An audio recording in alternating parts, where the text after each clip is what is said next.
One moment, please. Joe's diddling around in there. How long are you going to be diddling around? How long would you like me to stall here? Joe. Mama. Oh. Sports Radio 560 WQAM Miami Fort Lauderdale presents The Neil Rogers Show. To talk to Neil, call 567-0560, toll free for Dade and Broward. Frank Mahovlich. 560 on your cell phone. The opinions of Neil, his how's that Jackman doing, anyone Beefo? else on the show do not necessarily reflect those of WQAM, Beasley Reed Acquisitions, or the Beasley Broadcast Group. Now, Neil Rogers on Sports Radio 560 QAM. Ray Whitney has a pair. We're so sorry, Dennis Rodman. Vito Stock and all the teddies in Pews and Green. We're so sorry, Dennis Rodman. But the panties come with snappies to secure your little thing.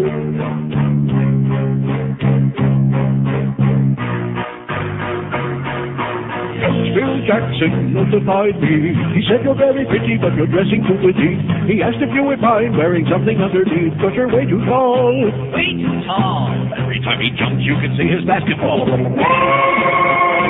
look retarded, retarded for a 7-foot tall guy. You look retarded, retarded for a 7-foot tall guy. Like to skip and float around through his Nike to the ground if you wanna hold him down.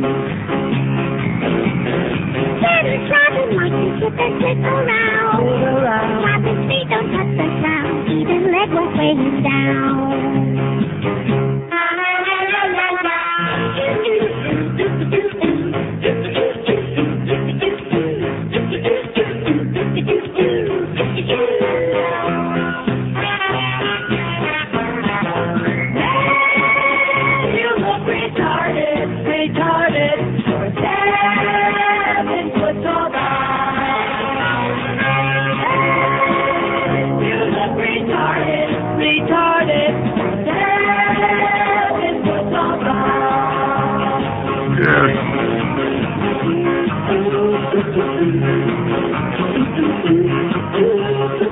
So what's the first word that comes to your mind when you think of Dennis Rodman, huh? Scumbag? I'll tell you the first word that comes to my mind, 2 words. 3 words, 1 hyphenated, low-life nigger. That's what comes to my mind. I'll tell you who else falls in that category, Bobby Brown. And his charming wife, don't call me Ray Whitney Houston. Low-life scumbags. We ought to start a show. We ought to produce a show, get the hell out of here, called America's Favorite Scumbags. Yeah, America loves scumbags. The lovable scumbags, they just never go away. They're always in jail. They're always getting into fist fights out in public. They're always drunken and disorderly.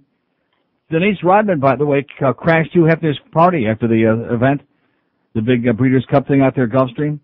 Hefner's horse finished dead last, the horse that's named after him. So, just to show everybody that he wasn't in a bad mood, he spent $100,000, put on a big party. 400 females were there by midnight. That Hugh, he don't monkey around, does he? No. He don't monkey around. 50 guys in there with 400 chicks, not bad. But the word apparently got out to the all-around bad dude, Dennis Rodman, says Josie Lamb, in the South Florida Insider column. Still reeling from Friday's arrest in a scuffle with occasional wife, bitch Carmen Electra, the tattooed one managed to sneak into Hef's party.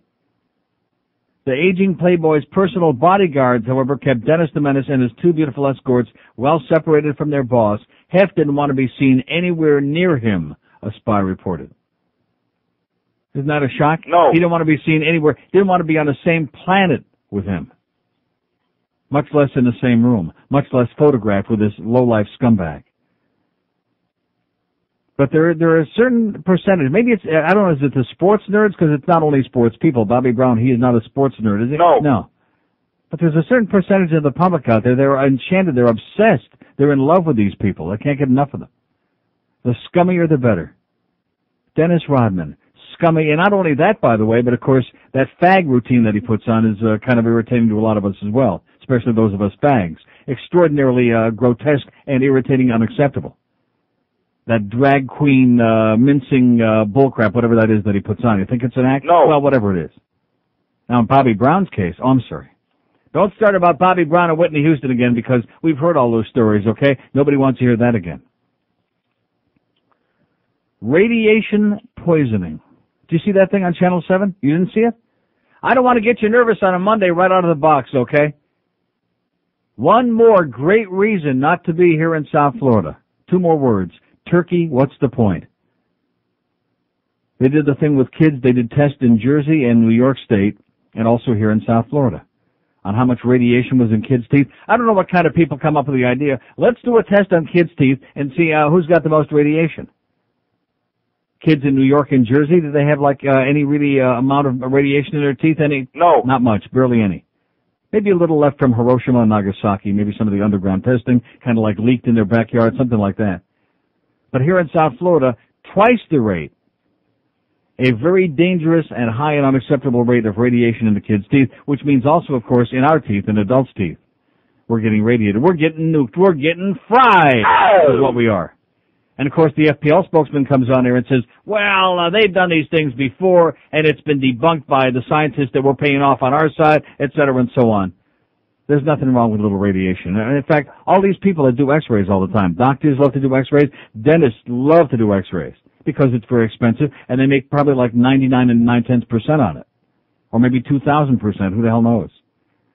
And every time you people subject yourselves to x-rays, you're getting zapped. Cancer. I don't want to get anybody nervous, okay? Cancer, abundant here in this town. Not just skin cancer, but all kinds of cancer. Why? We're getting nuked. We're getting fried. Radiation poisoning from nuclear power plants. What? When are you getting nervous? What's the point? It's in your food. They're killing you with the food. And the government's worried about cigarettes. The government's worried about getting you to stop smoking because it causes cancer. That's right. Radiation poisoning. You know who I think has a severe case of radiation poisoning? Maybe that explains his stupidity. George W. There is truly one of the most frighteningly stupid people I have ever seen in my life. Not just that little mini quiz that they gave him with the leaders of that general. I don't know his name. That guy. A guy took over. Well, there was a coup. That guy, that general in Pakistan. Everybody is that guy. Well, some guy, he's a moron. And he's about 20 points ahead. He's going to be your next president. He is a dumb man. Not just a dangerous man, but he's a dumb man. George W. The only reason that he's ahead of anybody, the only reason that anybody's even considering voting for him, besides the fact he's got about $60 million in the coffers, is because his name is George Bush. Oh, yeah, we know that name. He was the president once, right? Didn't we vote him out in 92? Uh-huh. Yeah, he was the president. It's scary. I mean, this is truly a dumb and mean-spirited man, too, by the way. Wise guy. Wise guy. Not as much of a wise guy as John McCain, but a real wise guy with an attitude. Well, you guys are always trying to trick me up, but I'm not playing that game. You guys. Some guy, took over there. Yeah, some guy. And what's that guy in China? Oh, yeah, Lee. I don't know, it's Lee. Henry Lee, Won Hung Lee, whatever his name is. Mr. Lee. And there are people actually going to vote for this man. He is stupid. He's a moron. He's dangerous. How about that, what's his name? Damon Hewitt. Oh! You mark my words now. They're all going to be screaming, okay, Danny, you were great, but hang it up now. We got the champ now, baby. We got a shot. That's right, and we're going to use it on Danny if you don't retire. Michael Mayo already did today. He did? Oh, I didn't see his column. He already said that? Michael Mayo, that asshole who still hasn't apologized. Did he apologize to Dave Halberstam yet, by the way? No. Has got the audacity to say that Marino ought to hang it up because this kid managed to fake his way through a couple of games. Yeah, he played pretty good last night. Of course, the fact that the ball bounced right back up into his hands at one time, that didn't hurt either when he fumbled the ball. That didn't hurt either. He played pretty good, but right, it goes to show you, with everybody in this town, oh yeah, we got a new hero now. He won a couple of games against girls' teams nonetheless, but nevertheless. How'd you like that? What's that kid, McNair, is that his name, the quarterback for Tennessee? He couldn't win a high school game, this kid. He couldn't win a fixed high school game. That's how embarrassing he is. Oh yeah, did you see those interceptions? I could have caught those.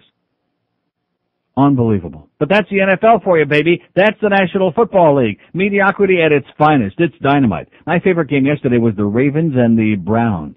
That was beautiful. fact, I might just go home and start watching replays of that all afternoon. I might just leave now.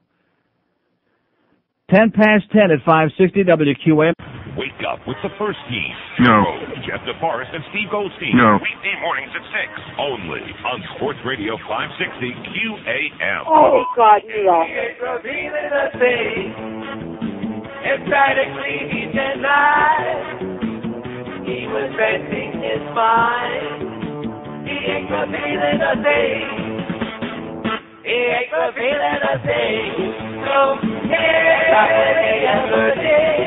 George pushed you back when he was a kid. It was a favorite thing. George Jr. born in buffet. He wants the White House to be all here like a big-shot rich guy.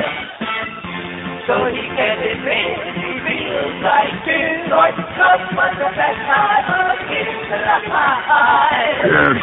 That's the way it was. I don't know for sure, but he denies it today. George Bush, you'll never get him to say. He was a favorite day. Johnny Jr. 10:15 at 560 WQM. By the way, Joe wants me to be sure to mention 200-300 times this week that he's making his primetime debut this Friday night between 6 and 8 p.m. Not just that real early Saturday morning kind of like warm-up show before most of you are awake. 6 till, what is that? Now, what does that say? 6 to 10 p.m.? Yeah, that's right. 4 solid hours? Me and the Bookster. Boy, nothing like breaking in big time. 6 to 10 p.m. Friday. The Bookster and Joe Costello from Homestead Motors Speedway. The big Pennzoil 400. All right. Let's hear it for the Pennzoil 400. All right. The one good thing about auto racing, unlike golf, and I can't stand either one of them, but auto racing, at least once in a while somebody gets killed, you know. Whereas golf is, just so boring. Even the spectators don't get killed, like by an errant drive or something. Nothing. Boring. But auto racing, at least once in a while, somebody gets, meets his maker. And that's what everybody, of course, who's into it is waiting for. Joe's got a big smile on his face, admitting, of course, that I can't say it. I don't want you to say it on the air, because that would be bad. But it's true. Anyway, here's our Center 1 total. Can somebody call, by the way, just so Joe doesn't feel so bad, because he's taking it personally. He doesn't realize that it's Monday, and he doesn't realize that the whole town is in a deep funk as of last week. 5670560, pound 560 on the AT&T line. Just a little line checker here, okay, just to make sure the phone systems are working here before I go on to all this other good stuff. This is unbelievable. Are we on the air? WQAM line checker. Oh, there you go. Now, hang up does not count. WQAM. Hello? Yes, sir. I want to talk to Neil. Speaking. Hey, Neil. How you doing? Okay. I just wanted to say this town does not deserve Dan Marino. I'm coming to work today, and everybody's like, oh, did you see Ewart? He's so good. Yeah. Dan Marino should hang it up. I am just sick. Isn't it? That's typical of this town, man. I am just... Ungrateful bastards. They should only croak. I am just sick. I don't know. It's just sickening to me. I don't know what to do. I'm thinking I'm just going to pack it up and pack go back. Pack it in, man. Just pack it. Just go back there. There you go. Good luck, pal. All right. Okay, all I wanted to see if the phone was working. I don't want to talk to anybody, especially somebody that depressed and morose right in the beginning of the week. So you say that Michael Mayo wrote that column today, which I never read his column anymore if I can help it, because he's a moron and a backstabber and a piece of crap. I don't see it. I see Dave Joseph writing about the horse of the year. Yeah, they had a big crowd out there this weekend. There's one dead guy, by the way, which we'll talk about. It all depends which newspaper you read. Michael Mayo had a column this morning. Are you sure? Absolutely positive. I think it was in the other thing. In what? Oh, in the Dolphins extra thing. Well, I certainly wouldn't read that, because Eddie the Pope's picture is on there. Hewart made 2 big plays, says Eddie the Pope. Silly old man. He must have naked pictures of Hank, you know. He's got to have, because Hank's always sucking up to him. That was fun. And Hank knows that he's a silly old man and never wrote a column that made sense in his life. He's a doddering old fool, Eddie the Pope. Let's see. Michael Mayo writes, Marino to undergo MRI. Dolphins pay tribute to Walter Payton. He's dead. Defense could take Dolphins a long way, says the silly Greg Kotek. I think you're giving me a bunch of crap here is what I think it is. Lower left-hand side. Lower left-hand side of what? We'll find. Huh? Yeah, well, not in my paper. I read it this morning, damn it. Oh, well, first of all, this is the Herald anyway. Oh, you know something? It's that separate sports section. Is that the one you're talking about? Which I think that's the one I probably didn't bring. That's right. That's the one I didn't bring. And you know something? Probably a premonition. We'll get you one. It's the separate Sun Sentinel Dolphin thing. And I figure, well, one Dolphin extra thing is enough because who the hell wants to talk about that anyway? Let the sports nerds talk about that. I don't want to talk about that. Michael Mayo, you should only croak, okay? I very rarely say that. I only say that about you and Screw Ann. Those are the only two people I would go and dance on your graves if something horrendous happened to you, and maybe it will very soon. See, a guy to me that calls this show a year and a half ago and lies to me into the audience, just brazenly, the way that Michael Mayo did, and promises to apologize to Dave Halberstam, who eventually did get fired by the Heat, and who evidently is married his wife's got a lot of money. Nice going there, David. Exactly, please. But you just have no class, Mike Mayo. You're perfect for this town. You're like my good friend Tom Jicka. He's stupid! You know, Tom, I know you mean well. I know you're on my side, Tom, but why are you so dumb? You know, why are you just so dumb? Did your brains fall out with your hair, too? It didn't happen to me. I'll get into the whole thing, but I'll get into it in a minute. But you know, don't you know that Brooke Daniels isn't on WIOD? Yeah, her producer was suspended, then fired by WIOD 610 for failing to bleep when she said the F word on air. She's not on WIOD. Not that it makes a difference. She still's got no number. But I mean, at least if you're going to be supposed to be writing about radio and TV, Tom, in a major market goddamn newspaper, in a highly prestigious Sunday book, get it right, Tom. Can you do it? No. Oh, Jesus Christ. This town, man, it's a joke. It's a frickin' joke. What am I getting excited about? You know what I'm excited about? That I can talk this week. I finally got, because my doctor gave me some antibiotics. Nice going, Doc. Of course, did he take a urine test? No. No, he wanted to take a chest x-ray instead. Did I take the chest x-ray? No. No more x-rays, you people out there, unless it's absolutely necessary. They're nuking you. They're frying you. Let me give you kids out there an example of what happens. Take something and stick it in the microwave, like maybe your cat. And take a look at it after about 3 minutes on high. Take a look at the mess you got in there, okay? That's what they're doing to you with this radiation. They're nuking us, and we can't figure out where is this epidemic of cancer coming from. We got liver cancer and colon cancer, and we got cancer of kidney cancer, cancer of every organ that's ever been invented. Testicular cancer, speaking of organs. Yeah, we got cancer up the old rectum, and we can't figure it out. They're frying us. I know we don't want to hear this because there's not a goddamn thing we can do about it. We can't go down there to Turkey Point and tell them to shut it off, because then you'll be sitting in the dark. That's what they're doing. They're radiating us to death. I just want to go on record as saying that for once I believe something I saw on Channel 7. Doesn't happen very often, but there's the one time this year. Here's our facts from Carol at Center One.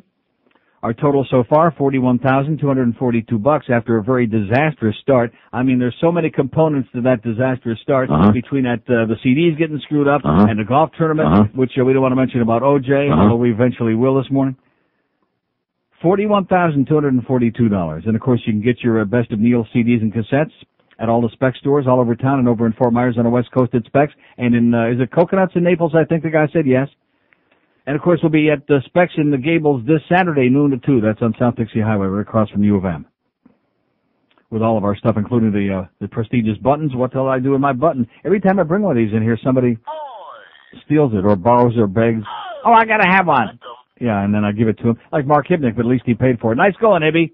There's one of the few people, he has nothing to do with this show, but Mark Hibnick, who was a real nerd at IOD, but he comes over here and seems like a pretty good guy compared to those losers that we have that mural on the wall over there, including that bitch Screw Ann. That should only croak. And by the way, the shirt you gave me, Screw Ann, it's sitting over here on the cabinet with a purple tinky winky where the head's supposed to be. That's as close as I'm ever going to get to wearing that thing. I wouldn't touch it with your hands. Phony bitch. That's still stealing my live spots, by the way. You're not fooling anybody, Screw Ann. But you know something? Who cares? Like the old QAM motto. I don't care. Do whatever you want. Steal all the spots. I don't give a crap. Greg Reed is still paying for it. What do you care? Playing games down there again on the second floor. And our general manager's walking around with his head very deep in his head. It sounds like that. He still can't figure it out. God. I mean, how much self-respect can you have when you work for dumb people? You know what? Unless they're paying you a lot of money. Thank God for that. That's the only reason that I can possibly squeeze through. So anyway, here's a man, speaking of the media and how accurate they are. They had that big weekend at Gulfstream. There's only one problem. One guy's dead. Now, if you read the Sun Sentinel talking about reading certain things in a paper, and by the way, I don't see that Michael Mayo column come racing in here from anybody in the building. Wouldn't you think in a real radio station somebody come racing in here with that dolphin extra from the Sun Sentinel? I've never worked anywhere but here. Oh. So like I said, you've never seen a real radio station? No. No. So in the local section of the Sun Sentinel, here's this article, Racing Devotees Fall at Track Fatal, about Jonathan Perry Lane. This is the most glowing article. He was, if you needed help at the track, he was your man. And what a great guy he was, and he was always around and helping people, and his family from Ontario, and he grew up near a racetrack. His whole biography, or what a great guy he was. And it just, they're still trying to figure out in the Sun Sentinel how it is that he fell through this thing and crash landed and the grandstand and died. Although it does say there was some evidence Lane might have been intoxicated when he fell, police said, but the incident's still under investigation. That's kind of a throwaway line in there. Now, if you read the Herald article on the same story, man falls to his death at races, police investigate circumstances. Friend said he spent the day watching the races and drinking alcohol. He was drunk, said his friend Bruce Jakubrek, whatever the hell his name is, a friend and clocker who works for Equibase, a company that provides race data. He was drunk. He had been in the bag all day. Also, it says he was wearing a press pass bearing the NBC logo, even though he wasn't entitled to have one, which gave him access to the press box and most other areas of the track, which is why he was able to go up there into that alcove like an addict that's sandwiched between the track's roof and the grandstand overhang, and oops, he fell down, and oops, he's dead. So there's exactly the same story for all you people that believe in Jesus and all you people that are worried about those goddamn, what do they call it with the holes in the hands? What do they call that? I saw the thing about this morning. What's the name of that new movie that's out about the, come on, Mr. Catholic, Mr. Italian Catholic, what do they call that? You know the name I'm looking for. I do not. Stigmata, that's what it is. It just, see, I have to rely on my own sources because you're not a very good brainwashed Catholic. What the hell is that? Stigmata? What kind of a Catholic are you, for Christ's sakes? Good kind. Yeah. Stigmata with the holes in the hands. That's the name of that movie. So now they have got a big So if you believe in that crap, okay, then you'll also believe that somebody's got the right answer on this story. But do we know which one? No. No. Happened Saturday. Do we really have the... No. No. See, there you go. And who killed Cock Robin, by the way? 1026 at 560 WQS. Only one South Florida radio station has the Hey, stupid! And you're listening to it. At Goldberg, weekday afternoons at 2. Sports Radio 560 QAM. In theaters now, from the director of The Sixth Sense, it's The Eighth Sense. I can taste it, people. Yeah, me too. My pudding tastes like Alan Funt. Well, my Pop-Tart tastes like Bob Hope. He's not dead yet. I know, but it still tastes like him, though. The Eighth Sense, showing now. Oh, my popcorn tastes like Pamela Lee's old implant. Whoa, let me have some. 1031 at 560 WQM. Now, see, you can nitpick. I mean, you can find fault or find mistakes with anything, but it's just amazing that both of our daily newspapers make so many glaring mistakes, not just little teeny tiny mistakes. I mean, when you're dealing with millions of words on the printed page, sure, there can be a little mistake here, the odd mistake there. For example, Michael Mayo's column, which Eric from Orlando, our guy, our website guy, Eric, who does a great job, he faxed me the thing already. And it's the date on it says on the internet, November 9th, 1990. The only problem with that is tomorrow is November 9th. That's the only problem, Michael Holdeman. But nevertheless, maybe you have a chance to reconsider the column between now and tomorrow. But anyway, here's the front page of the Sun Sentinel. Here's a picture of Sam Madison. 3 big interceptions last night. Like I said, my grandma could have caught any of the 3 right in his hands. And it shows him doing a little bit of that juking and jiving niggerese stuff that these guys do when they, make a big play. Hey, look at me, I'm strutting, I'm a nigger. But anyway, it says cornerback Sam Madison of the Dolphins celebrates his third quarter interception return for a touchdown during the team's rout of the Titans. Did he return any of those interceptions for a touchdown? No. Let me say it again. No. He celebrates returning his third quarter interception for a touchdown. Did he return it? Did he score a touchdown? No. You assholes, you, at the Sun Sentinel, right on the front page. Oh, God. Give me strength to continue in this so imperfect town. I mean, everybody has faults, even I once in a great while. Might do a bad BN, that's right. But Jesus Christ, I mean, you're looking for something that's right. Just once.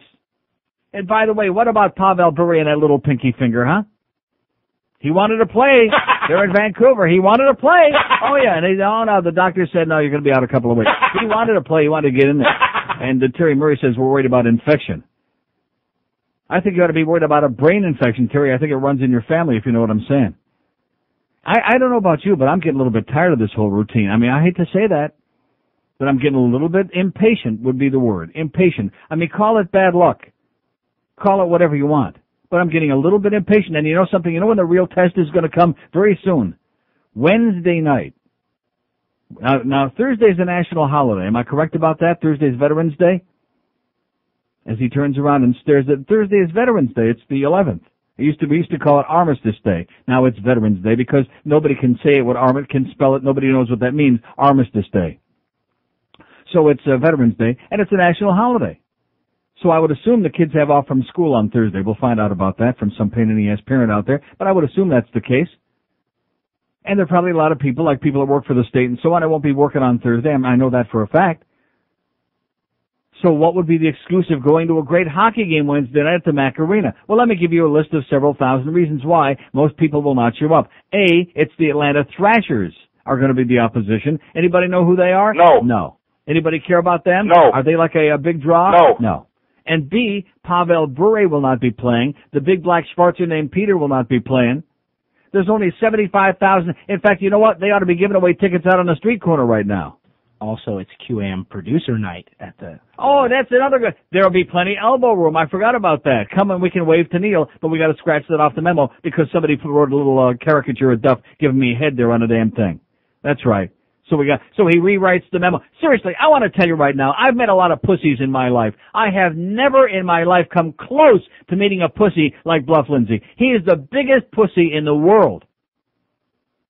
Which is, everybody's got to be the best at this. He is the champion pussy in the world, is Bluff Lindsay. I mean, somebody writes a little snotty thing on there, and he just made a passing reference. You guys, it's a freebie for the producers. We'll have food and booze and whatever. We'll wave to Neil because it's a hockey game. I'll be there, okay? So he puts that in there, and right away the morning guys there who hate me like, who not to hate, jealous.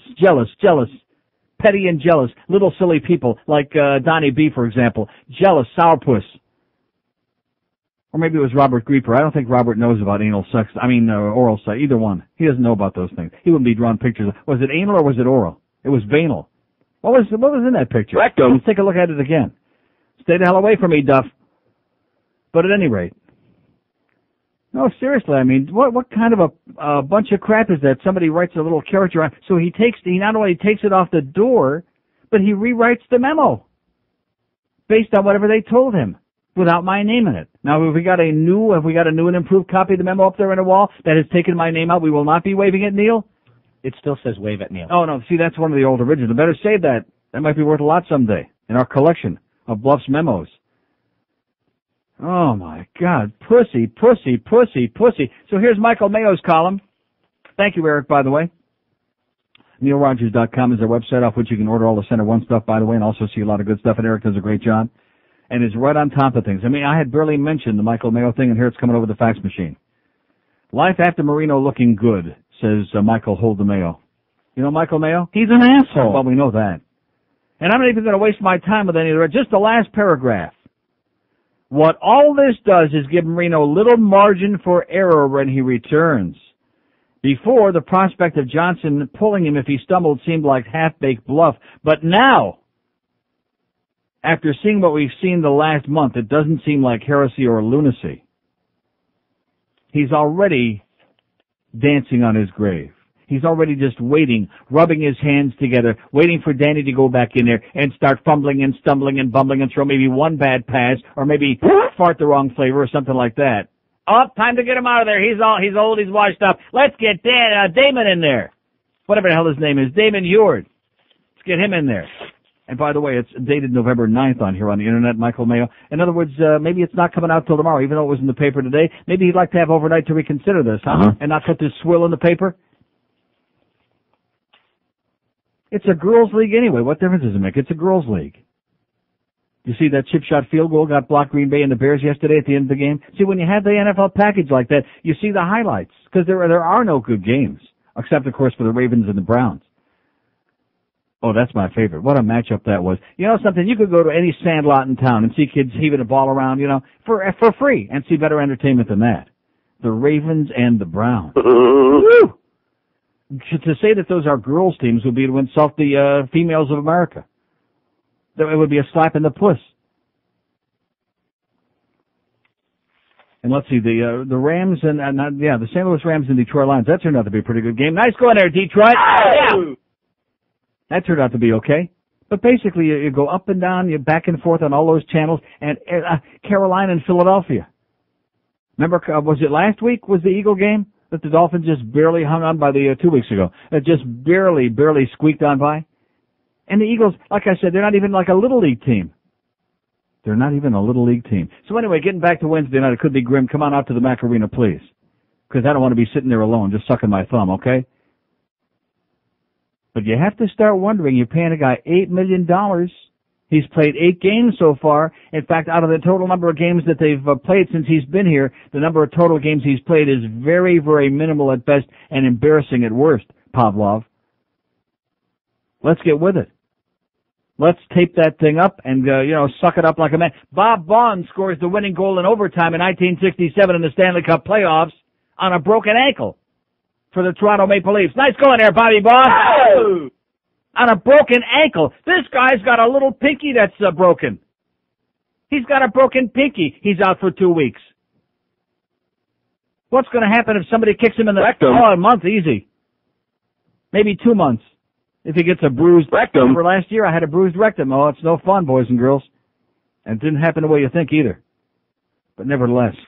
Yeah, what's going to happen if Pavel should get a bruised rectum? Oh, 6 months, easy. Put his ass on the shelf. Let it heal up. We're getting impatient, Pavlov. We're getting really, really impatient. All 10 of us real fans out there. The rest of the people that show up, they don't really care because they don't know who you are anyway. All those drunks. Just like this guy who had to fall through the roof at Gulfstream the other day.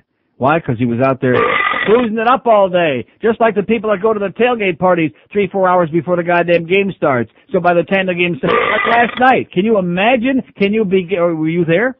Oh, that's right. You got my tickets. And were there any drunks in there? Not in my section, but elsewhere. But elsewhere. I had the big time gambling. All right, the plungers were in there. They covered the spread. All right. 20 before 11 at 560 WQN. Ed Kaplan knows the score. Starting at 10 till the last game ends. Weeknights only on Sports Radio 560 QAM. The hurricane f***ing blow. Tonight on CBS, the new fall season kicks off with an all-new show from the creators of Two Guys, Two Girls in a Van comes What's That Smell? The hilarious misadventures of two janitors working in a retirement home. B. Arthur, Conrad Janis, and Estelle Getty star in What's That Smell? Tonight on CBS. What a coincidence. That's our poll question today. Do all old people really smell like that? 10:45 at 560 WQM. And by the way, there's another paragraph which I didn't realize that Eric faxed me the third page. Heward is no longer unproven. He can actually be trusted. Maybe that makes Marino's days a little more uncomfortable, says the unctuous Michael Mayo. He's an asshole. But for the team as a whole, the prospect of life without him now seems much more imaginable, even, dare we say, winnable. Yeah, maybe, and maybe not. Anybody think that the Dolphins would have won that Colts game with Heward playing quarterback? No. No chance. Not a chance in hell. And by the way, that was the game where Marino got injured in that game on the third down play where he got just absolutely walloped, just creamed, and pulled himself back up there and threw the touchdown pass to win the game on the fourth down play after getting creamed and getting injured. Unlike certain hockey players that are making $8 million a year, they get a broken pinky finger and they're out for another 2 weeks. Here's a mobile in Miami. Hello. Neil. Yes, sir. Wow, I've been on hold for a while. Hey, I'm from Westchester, serving time in Davie every morning, so I haven't been able to hear you for a long time. But I wanted to talk to you about a couple of things. The first thing about the Dolphins with Marino, anybody who says that is just a pure asshole. But I'm not going to talk about that because that's the sports geek. Right. So I work at the airport in Miami. Yes? And that's been a... You're not one of the ramp rats, are you? Yeah, I'm one of the ramp rats, and I wear the badge pretty proudly. Boy! Yeah, you know, according to... That seems like a real hot place these days. Have you read the New Times lately? No. Did you talk about that? No. No, you got to turn to page 25 in the New Times. I don't have it. Well, About what is it about? It's more cargo crap. It's, cargo crap. Yeah, it's more, ramp rats severing heads and cutting people's hands off and putting them in concrete boxes. Things like that. Sounds tasty. Yeah. Maybe I'll run into Rutger Hauer on my next flight. True. I was reading the Herald today. I don't know if you get it. They had a free spot for Club Madonna in the local section. Did you catch that? No, I did not. It's like a whole article on Club Madonna. Yeah. On strippers and whatever. I bet you they had the right information, too, unlike us that can't get the right information in the spot because our sales department blows. Well, they only run those stripper ads during the week. They don't run it on the God's Day. Yes, they do. They don't run it on Sunday. They don't run stripper ads. Don't worry, I'll have to check yesterday's sport. Are you sure? I'm positive. They don't run stripper ads on Sunday. Well, you can't go to a strip joint on Sunday. You can. No, you can't. And you better not have sex on Sunday. On the Lord's Day? You better get with it, mister. I'll pray for you. Have a great day, sir. I'll pray for you. Oh, I think it's the stigmata. Oh, geez, maybe I just poked my hand with a knife.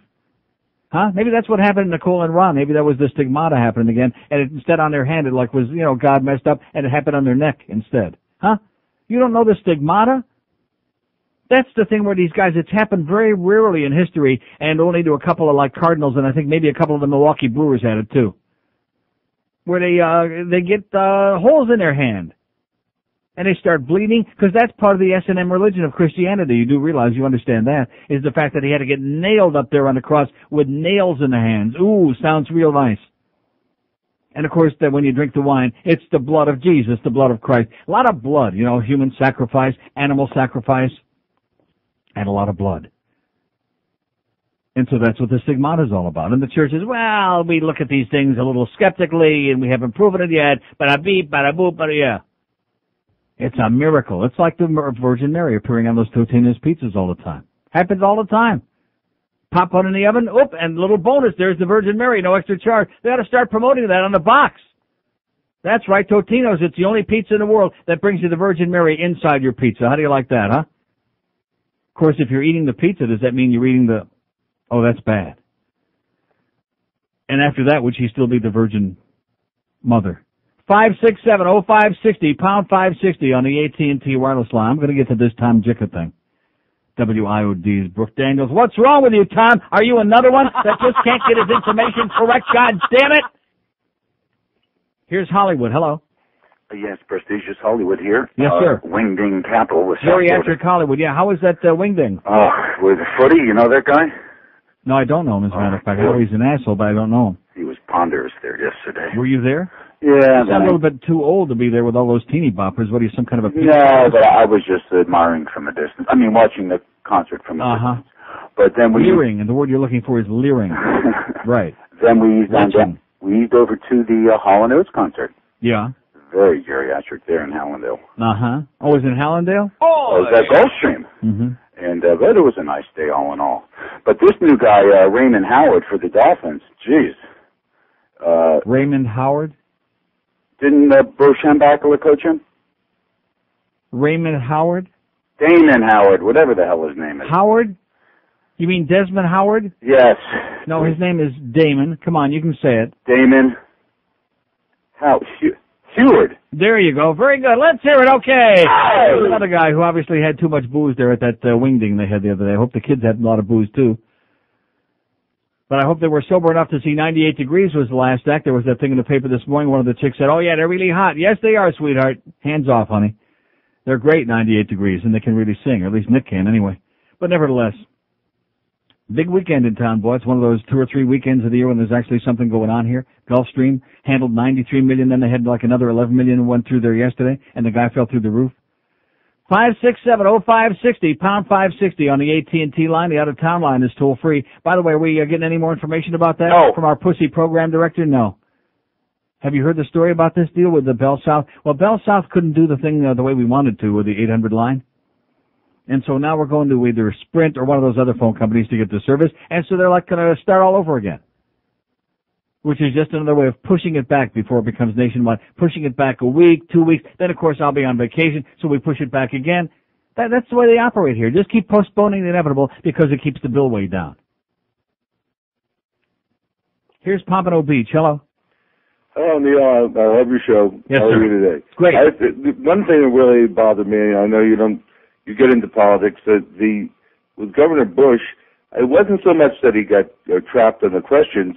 When he answered about Pakistan, that a general, Musharraf, is giving stability to the country. I mean, that's like saying Mussolini helped to run the railroad. Right. They had a democratically elected government before this. The military overthrew them. They made the Autobahn, and so that's scary. That here's a country that has nuclear weapons. He doesn't know his answer, and he doesn't know what the hell he's talking about. Right. And so, you know, nobody seems to care, okay? The public is non-public. The public is stupid. The public doesn't have any idea what it's all about. The public doesn't have any idea. Even the press. They don't have any idea where Pakistan is on the map, sir. That's right. Well, that was the point that the press should have really gone after him. I mean, you know, and Bradley fielded the questions. Well, what do you mean go after him? All these guys get a free ride. They're not going after anybody. They all get it. The only guy they went after was Jesse Ventura because he said things that are politically incorrect. And so after all, they're expected to go after him and say, hey, here's a radical atheist piece of crap. And they went after him. Well, it's right. You don't hear another word about him. It should frighten somebody that he knows that there's a nuclear power out there and he doesn't know that. And these guys, he thinks the country's under stability because it was a military coup. Yeah. And not only that, but his arrogance, his smart alecky. That's right. Some guy. Yeah, that's the kind of person. Some general guy. That's right. You know. When they asked him about Taiwan, he said, I think his name is Lee. Well, that's a good shot. Yeah. I mean, or then he said, well, either Lee or Wan Hung Lo, something like that, or Chin. Yeah, and so I mean, they got him by the hair of his chinny chin chin. Okay, have a great day, pal. Calm down. Too emotional. Not going to change the American public, baby, because one thing we got in common: we're dumb, we're fat, and we're dumb, and that's the way we like it. 567-0560, pound 560 on the AT&T line. 877-785-NEIL on the Florida line. 877-785-6345. Here's a mobile in Miami. Hello. Hello. Yes, sir. Neil. Yes. Good morning. I don't know if you have noticed it on the sports section of the Miami Herald, right on the top, on the headlines. Yes. At least of the newspaper that I received down in Homestead, it says Titans victory over Tennessee. No, it says Titanic. It doesn't say Titans victory. Oops.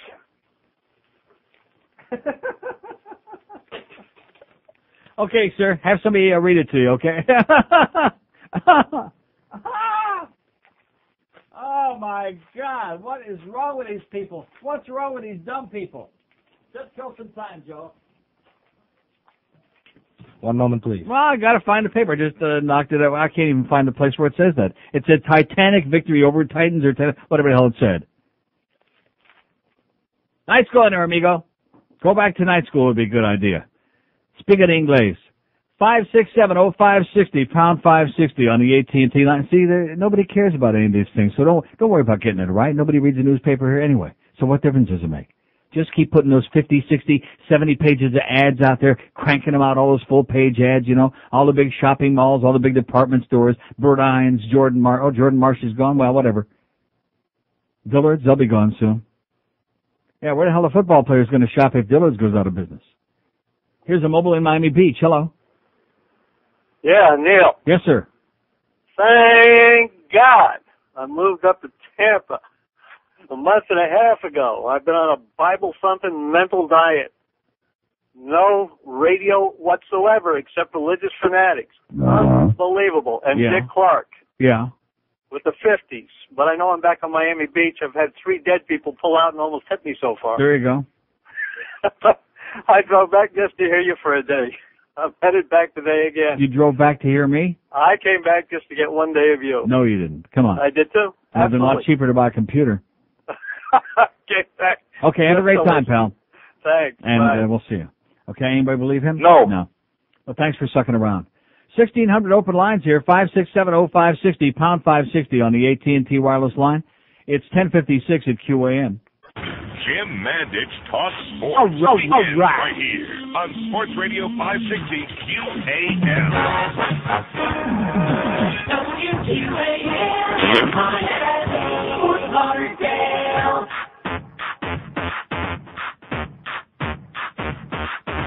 One, two, 3, 4, 5, come on over, honey, now. Come and take a drive to my big house in Chappaqua. We can both get juice and maybe a little Panama. My wife is on business. She's out for a week. I'm like a kid in a candy store. It's time to cheat. Pretzels, hot dogs, cold beer, and pizza. You remember Little Billy, your leaning tower of Pisa. It's gonna be a wild time out my home in New York.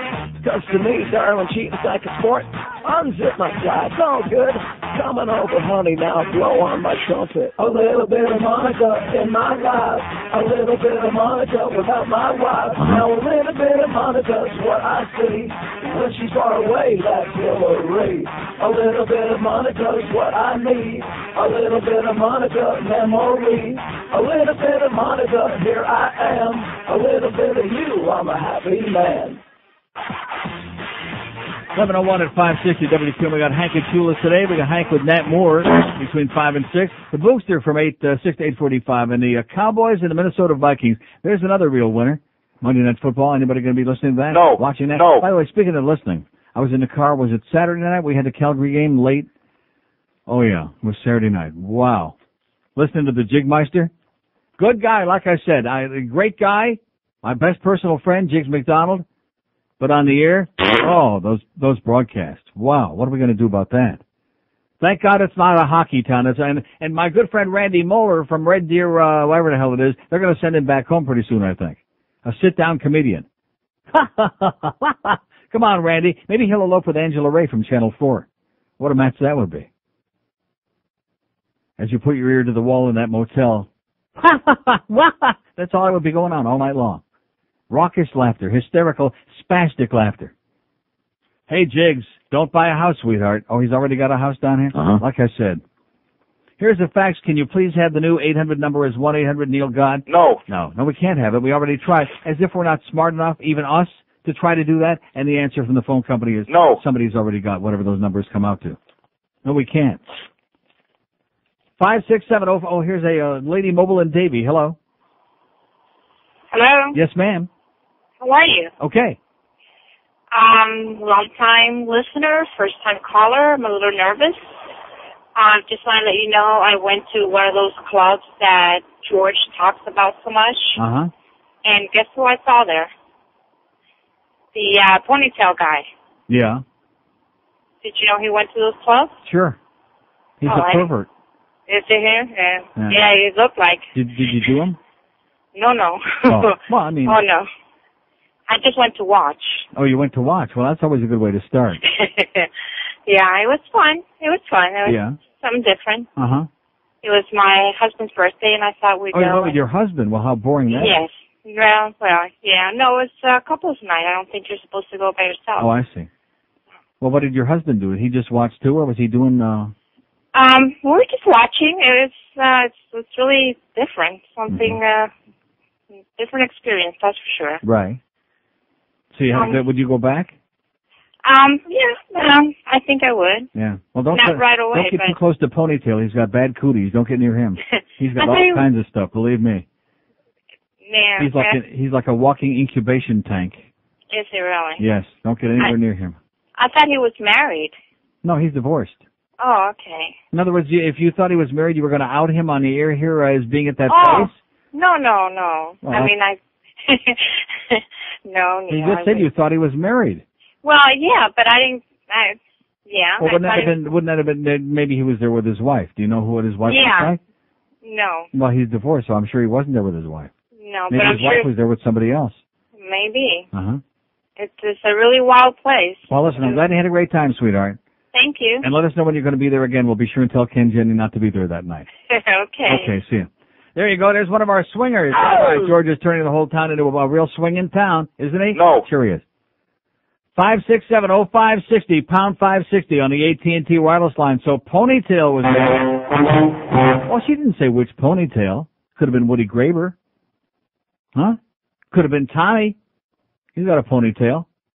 Or could have been Jeff Cullen. Could have been one of those at the swing club. If it was good enough for Bob Green to go there, he was the general manager of our radio station. If it was good enough for him, what's wrong with that? It's a public place. It's open to the public.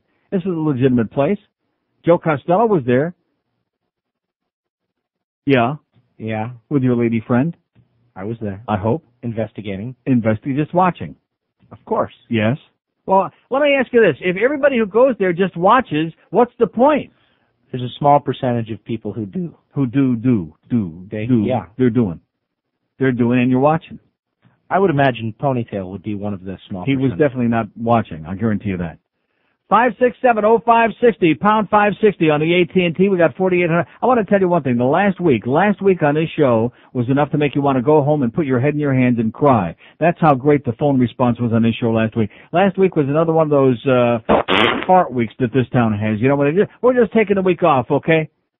And I have a feeling that this week ain't going to be too much better. I could be wrong, but I just get that feeling. I know it's Monday. Let's not prejudge here early in the week. But I just have that feeling in the pit of my stomach, in the pit of my bowels, it's going to be very much like last week. Here's Miami. Hello. Neil, I'm sorry I just tuned in. Have you mentioned the article in the Herald B section all about OJ today? I got it here, sir. I haven't got to it yet. You know, they're saying that he's being treated unfairly. What about the treatment he gave Nicole and Ron? Okay, thank you. Thanks for your brilliant observation, sir. Well, there was a good call. Was that a good call or what, huh? Okay, now we're down to 2. Let's take Sarasota. Hello. Sarasota, yes, sir. Hey, how you doing, sir? Okay. Hey, I want to congratulate you on your Spartans, first of all. They kicked ass against Ohio State. Yeah, I couldn't care less. Okay, But anyway, thank you. Hello? Yes. Secondly, can I change the subject on sports a little bit, please? What does that mean? Change the subject on Well, sports? you're talking about sports. I just want to change the subject. Who's been talking? I've been talking about a million things here already this morning. Well, anything you want, pal. All right, here's what's going on. This is what I can't understand, Neil. With this, as each day and week passes, this government we live in gets more and more ass backwards. How in the hell is Microsoft a monopoly, but at the same time you got the DOJ and the FCC allowing Clear Channel to buy up all these stations? Right. That's correct. I mean, they own. I mean, Clear Channel owns Clear half. Station owns all the channels. Yeah, they own half the stations in the Clear Tampa Channel owns market. all the stations, right? Yet Microsoft is a monopolist. Yeah, and then they were going to let all the TV stations get gobbled up by 4 or 5 companies too. They're going to do the same thing. I don't know. If Janet Reno isn't the biggest incompetent, I think they just got a thing in for Bill Gates. They're jealous because he's got more money than the government. I don't know, but this thing really gets me fired when I'm pissed off and whipped up this Doesn't give me. I'm not interested. I mean, I guess if I had a lot of stock in Microsoft, I'd be upset, but I don't. So Yeah, but the thing I is, would like to get to know Bill Gates. You know what? Yeah, but Is there a kind of guy you'd like to get to know real well? You know, like be real good friends. Well, I'd like his autograph, but No, I don't want his autograph. I'd like to have an autograph on a check, maybe not his autograph. He's a nerdy, boring guy, but I'd like to have his autograph on a check. Hey, Bill, loan me $2-3 million, okay? Well, instead you get Greg Reed's autograph on your check. Oh, God. Hey, did George get that bonus? Greg Reed doesn't sign the check. Did George get that bonus yet? No, Greg Reed doesn't sign the checks, sir. I hate to break the news to you, but no checks are written over here because they don't trust Greg Reed with the money. Right, I see. All the checks come from Naples. Doesn't that tell you a lot? Oh, oi! Exactly. Have a great day, sir. 567-0560, pound 560 on the AT&T line, 877-785-NEIL, 877-785-6345 on the out-of-town line, wherever that's serving this week. Probably within, 4-county radius. 9 minutes after 11 at QA. Floridians, dumb as dirt. It's straight from the Vatican. Introducing New Catholic Light, the religion with 1/3 the guilt of your regular faith. New Catholic Light satisfies your need for Christianity, but it doesn't fill you up with a lot of doctrine. With Catholic Light, there's no confessions, no sermons, and no lingering afterlife. It's the perfect alternative for modern agnostics who don't want to take any chances. Our services are held 3 times a year, and they're only 15 minutes long. Plus, there's no added guilt for sneaking out during communion. We've dropped that, too. Look for our churchmobile in your neighborhood. Hey, you might be in the front pew. For ye of little faith, try Catholic Light, because a little faith is all you need. 11:13 at 560 WQM. I've noticed more and more lately, by the way, these athletes crossing themselves like the field goal kickers. There was one that came out yesterday at Julio. What the hell team does he kick for? Some really marginal make-believe team. And he comes out there, about a 5-foot-tall midget guy, and kicks this field goal, and he's like crossing himself before. And then you got Pudge Rodriguez on Texas who does that every pitch, I think. Yeah, every goddamn pitch he's like crossing himself. I see this all the time. And I'm saying to myself, boy, good job of brainwashing, boys. And then the stigmata stuff comes along. Have we had a call about that yet? No. Joe Costello, good Italian Catholic, wants to learn about the stigmata. He doesn't want to walk out of here with blood on his hands, okay? I mean, stuff that's just so ridiculous on the face of it, and people keep doing it. It goes to show you, man, when you condition, it's like a dog. It's that Pavlov thing, man. You ring the bell and the dog is salivating all over the goddamn place. It's like Jeff Cohen at the swing club, you know. He rings the doorbell and he's already salivating. He's not even on the inside yet, so to speak. We don't want to talk about ponytail, do we? No. No, better not talk about that. Although Joe was just telling me.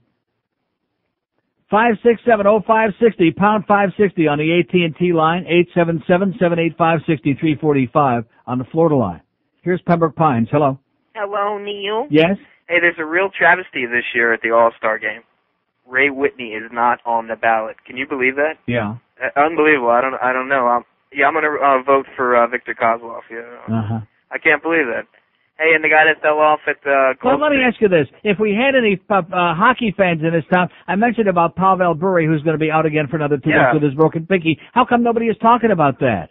Nobody knows what to say. They gave the guy $8 million a year. Well, what do you mean nobody knows what to say? What are you going to say? I mean, it's unbelievable. We got screwed again. The Murrays are at it. The Schwokesmans. Yeah. You should have given Whitney a little bit more money and then spread it around How about a little bit. Cicerelli? He was damaged goods. Yeah. Maybe they just have one of those magic wands they can find the damaged goods with. Maybe that's what it is. You think yeah, they got a magic wand.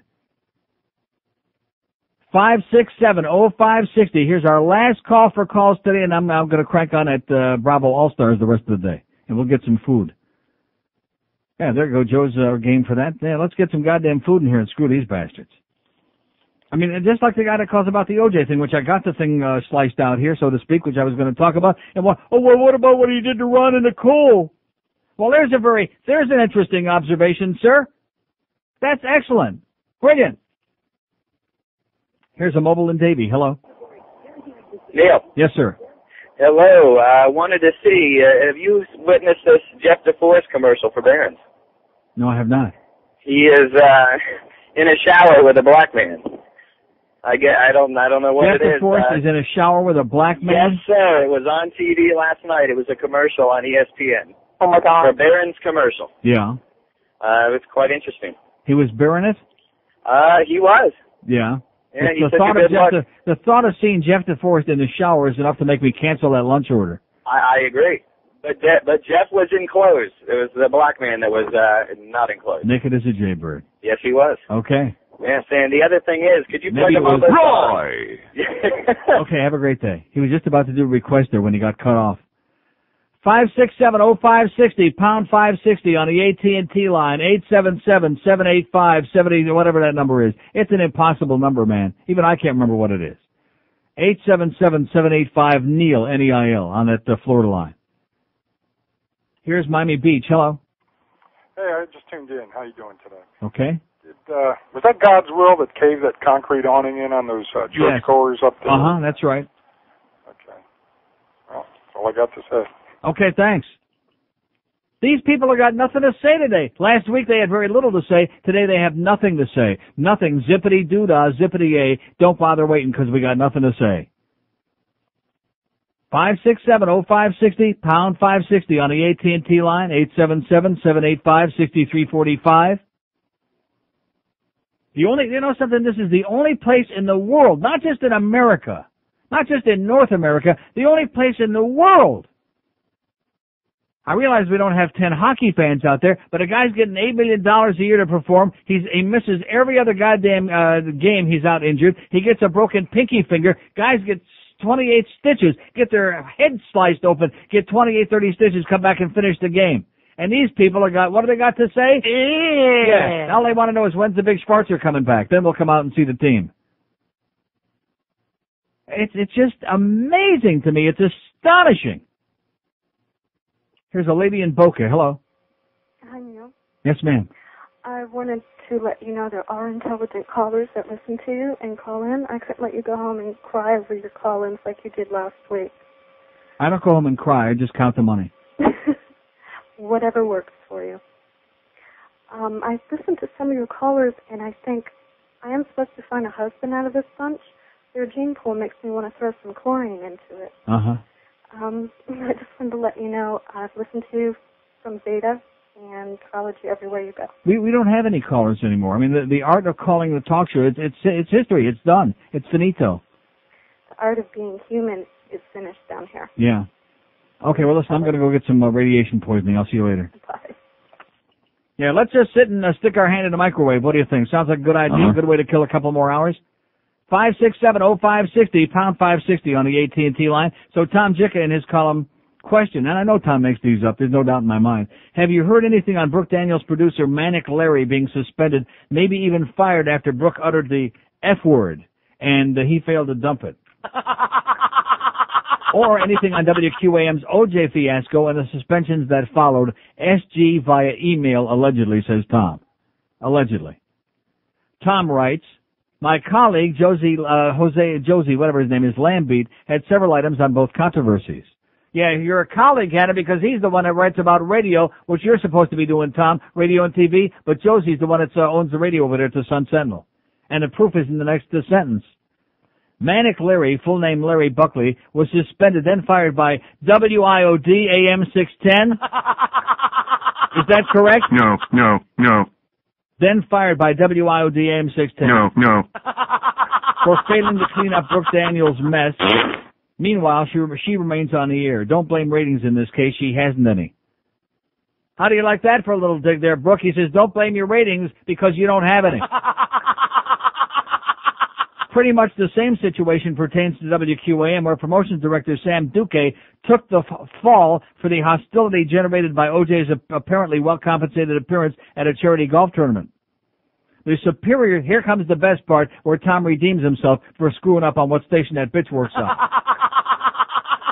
The superiors who signed off on bringing in OJ and then alerted the media to get maximum publicity for the station skated.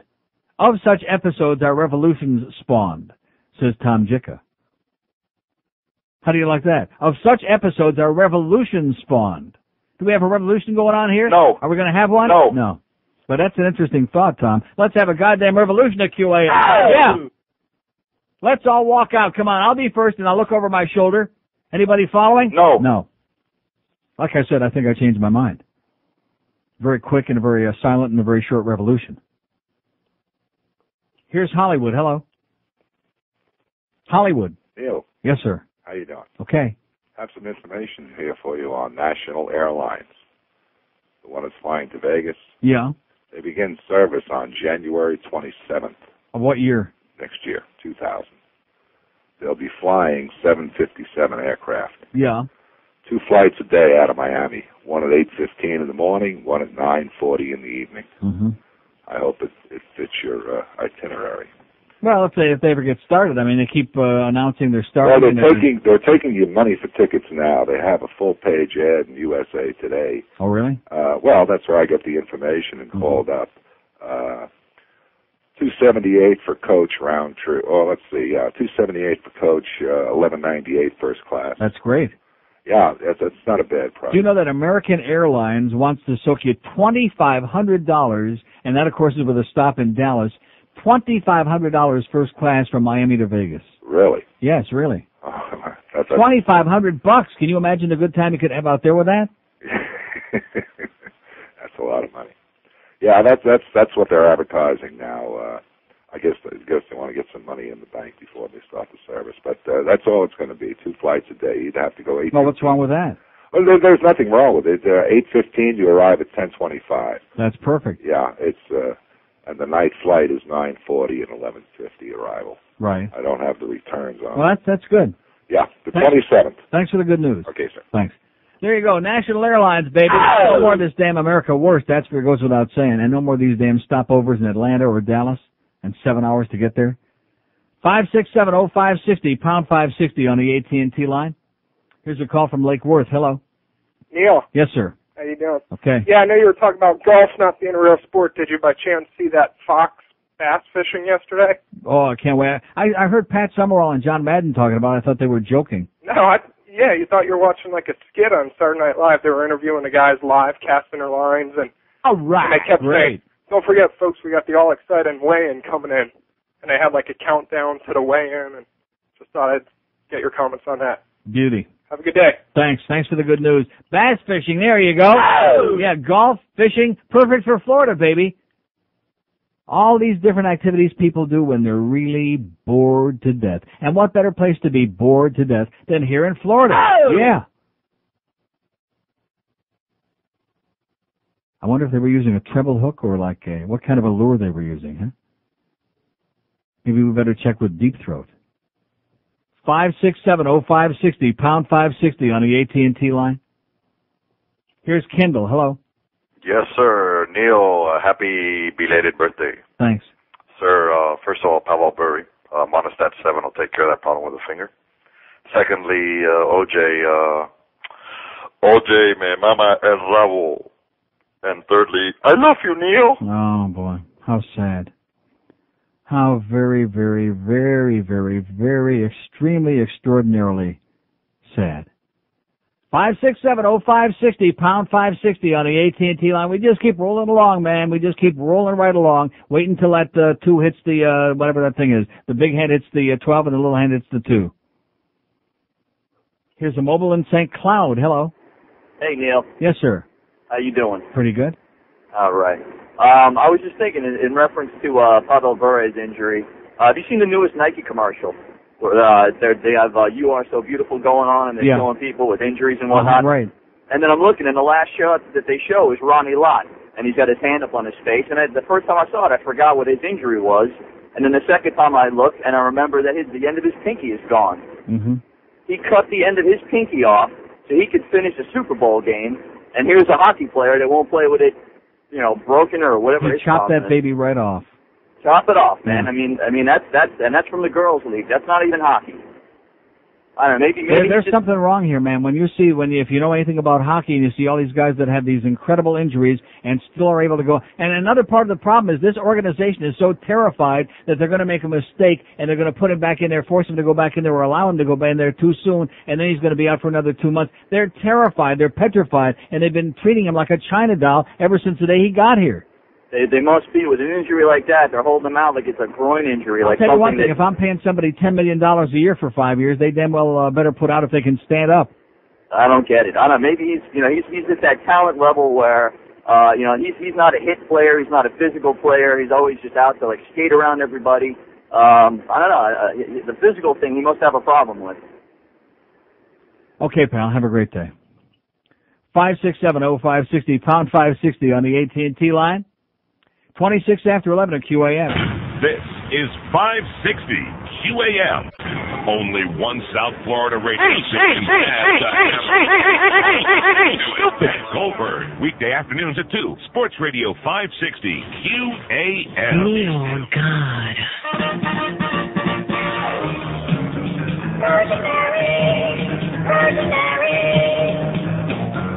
Now the Pope depends on you and the powers you possess. Since you saved his life with your flying scissor knife, he's got a job for you to do.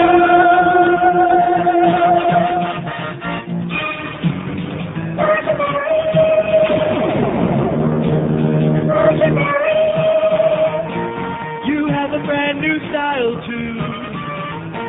We love the way you want your due. With the big C on your chest and bulletproof in tight dress, representing those who are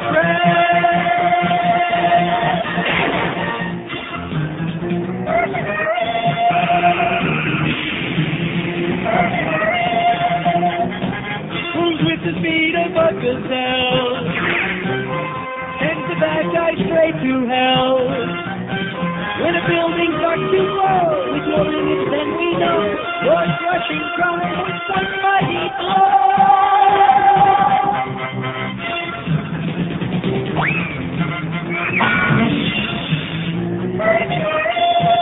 Any calls to that stigmata yet on his all these things? No. 11:32 at 560 WQM. That New York Times spot was kind of interesting. You're not really fat. It's just your self-image has got a problem. Wasn't that what it is? Just think about it, and you'll be skinny by midnight. I'm looking down here. I'm looking down. I see a big, big roll of fat. Yeah, that's my self-image. Although I will say this. When I was in Sarasota in 1973, I reached an all-time high, 266 pounds. Yeah, I was just enormous, 266. And you know something? I never paid any attention. In other words, people, I don't know if it was just me or maybe all really, really enormous obese people, they just are oblivious to it. And maybe when we get older, like more in recent years, I look in that mirror and I go, oh, yeah, Jesus Christ. Yeah. In the morning after you step out of the shower, stark naked as a jaybird. And you look in that mirror and you go, fat. But I guess back in those days, maybe I just didn't have a big mirror. Maybe that's a good idea for all you fat people out there. Just don't have a big mirror in the back room or any place else. Do like Dracula, just break all the mirrors. Yeah, somebody hands you a mirror, just smash it. Say, oh, no, not for me. I can't have a thing. It's called a pupik, a big, gigantic. It must be. Because I see some of these people who, I mean, just can't, they waddle. They can barely even move. You know the ones I'm talking about. Like at the hockey games. And you wonder, how in the world could anybody get a huge fat ass like that in one of those teeny little skinny seats? Maybe they just have a self-image problem. If they would just sit and think about it, meditate. We'll find out at producer night. Here's Fort Myers. Hello. Fort Myers. Yeah, hi, Neil. How you doing? Okay, sir. Hey, listen, I'm a fat guy, and believe me, I got no mirrors in my in my house. Mm-hmm. First of all, yes. Yes, sir. Oh, yeah, okay. Never mind. Bye.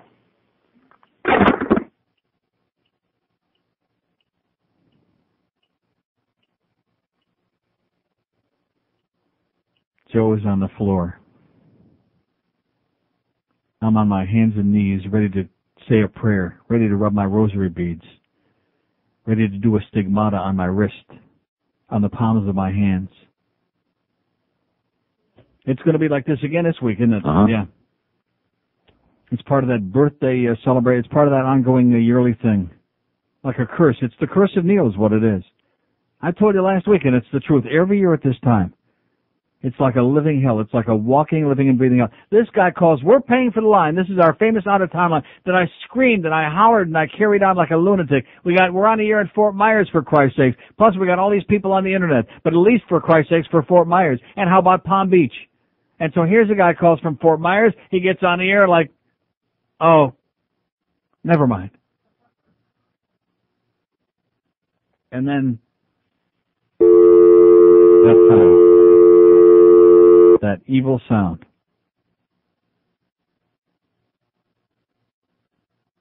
Yeah.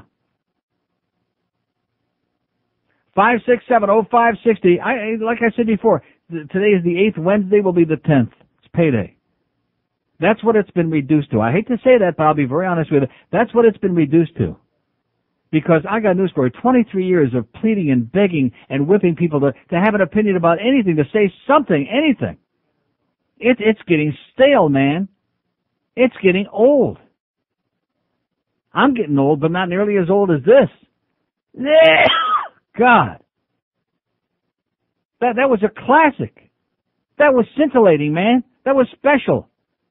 That's what Fort Myers had to say. What do they have to say today? Hey, Neil, this is Randy West.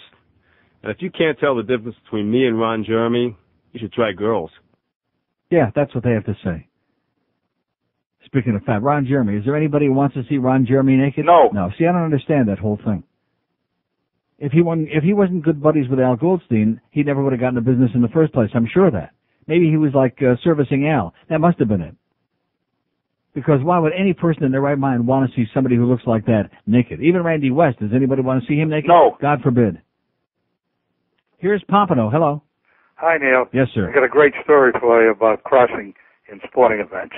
The story goes that Howard Cosell and Archbishop Sheen was sitting in the front row at the boxing bouts, and into the ring jumps one of these Spanish guys, gets down on his hands and knees, gives himself the big cross.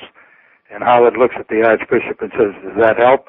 And the Archbishop says, only if he has a good left hook. Yeah. I thought that was great. Uh-huh. How about you? I thought it was slightly amusing.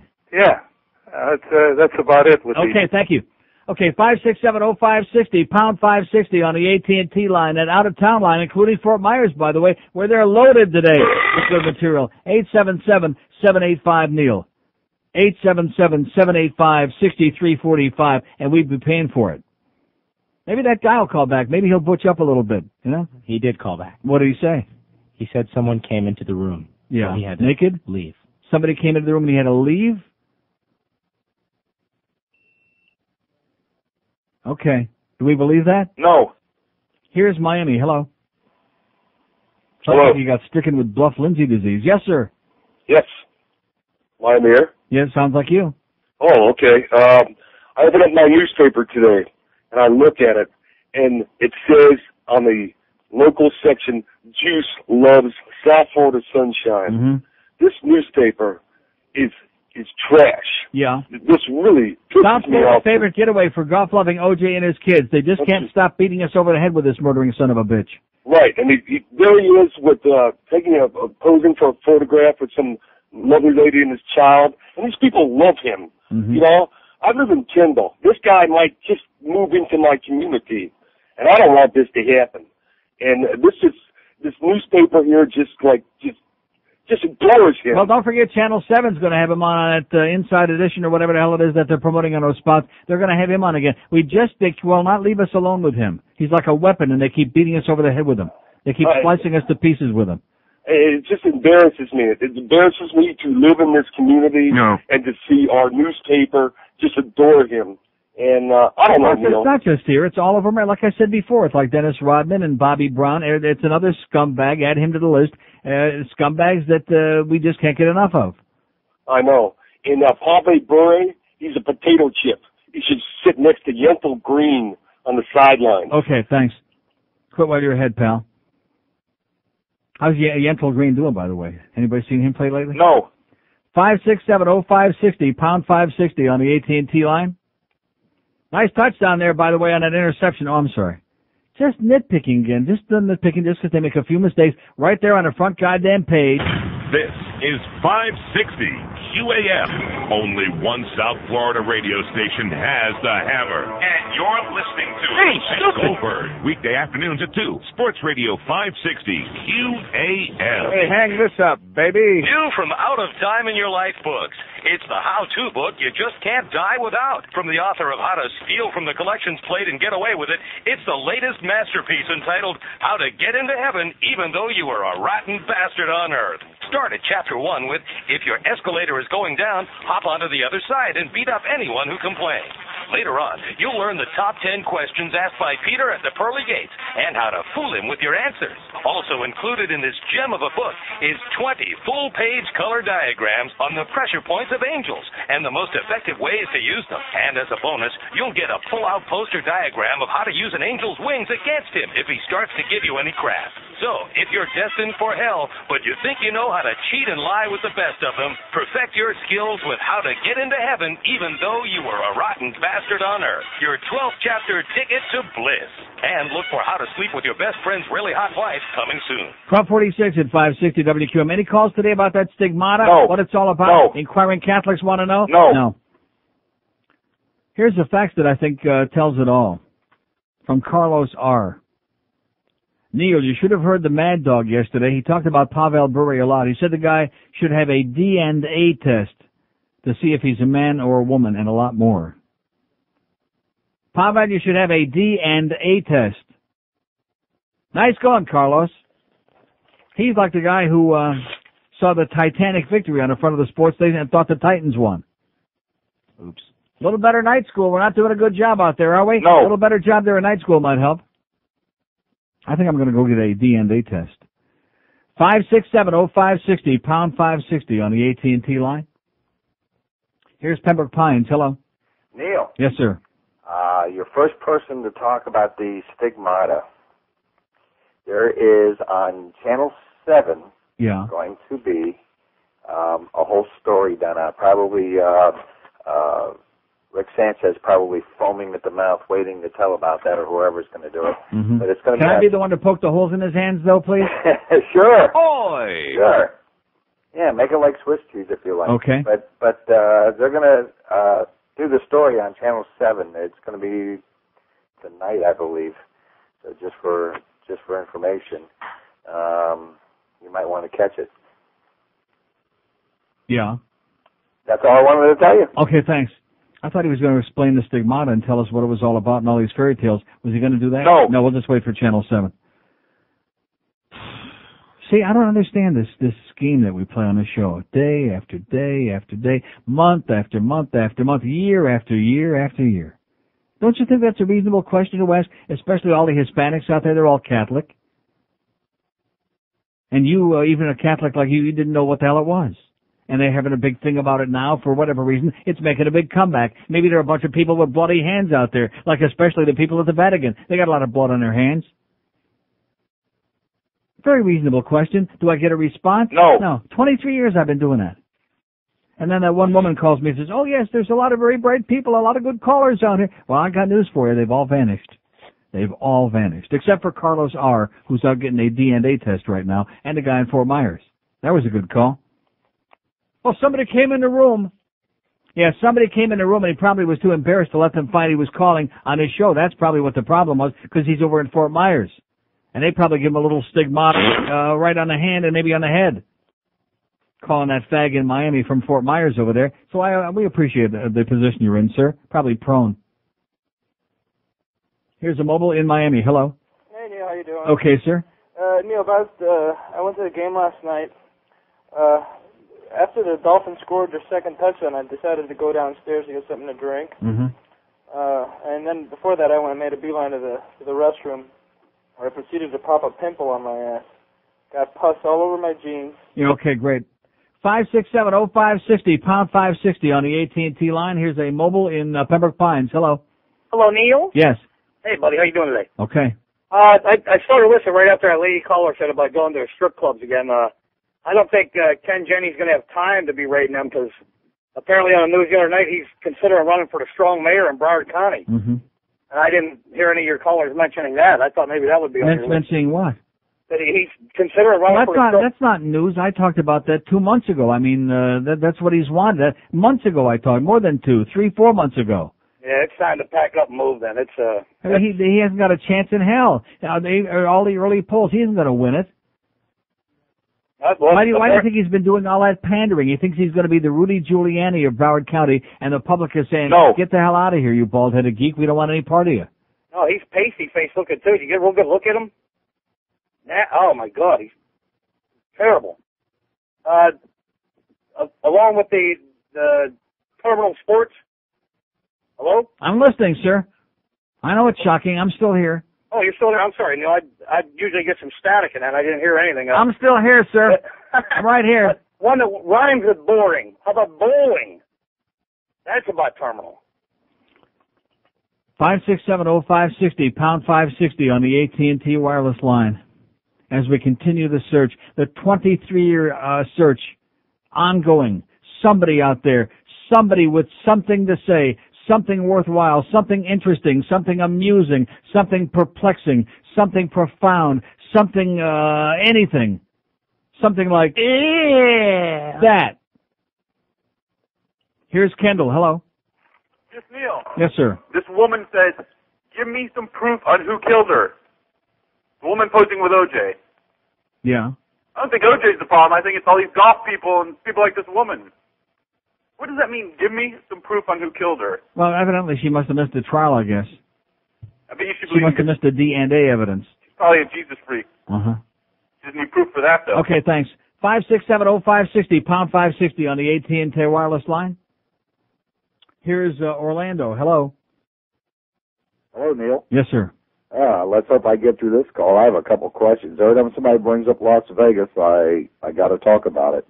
The gentleman that called earlier with the information on National Airlines, Mm-hmm. are they going to be just out of Miami, or do you know No, if they're going operating. They're already flying out of some other markets. I don't know where.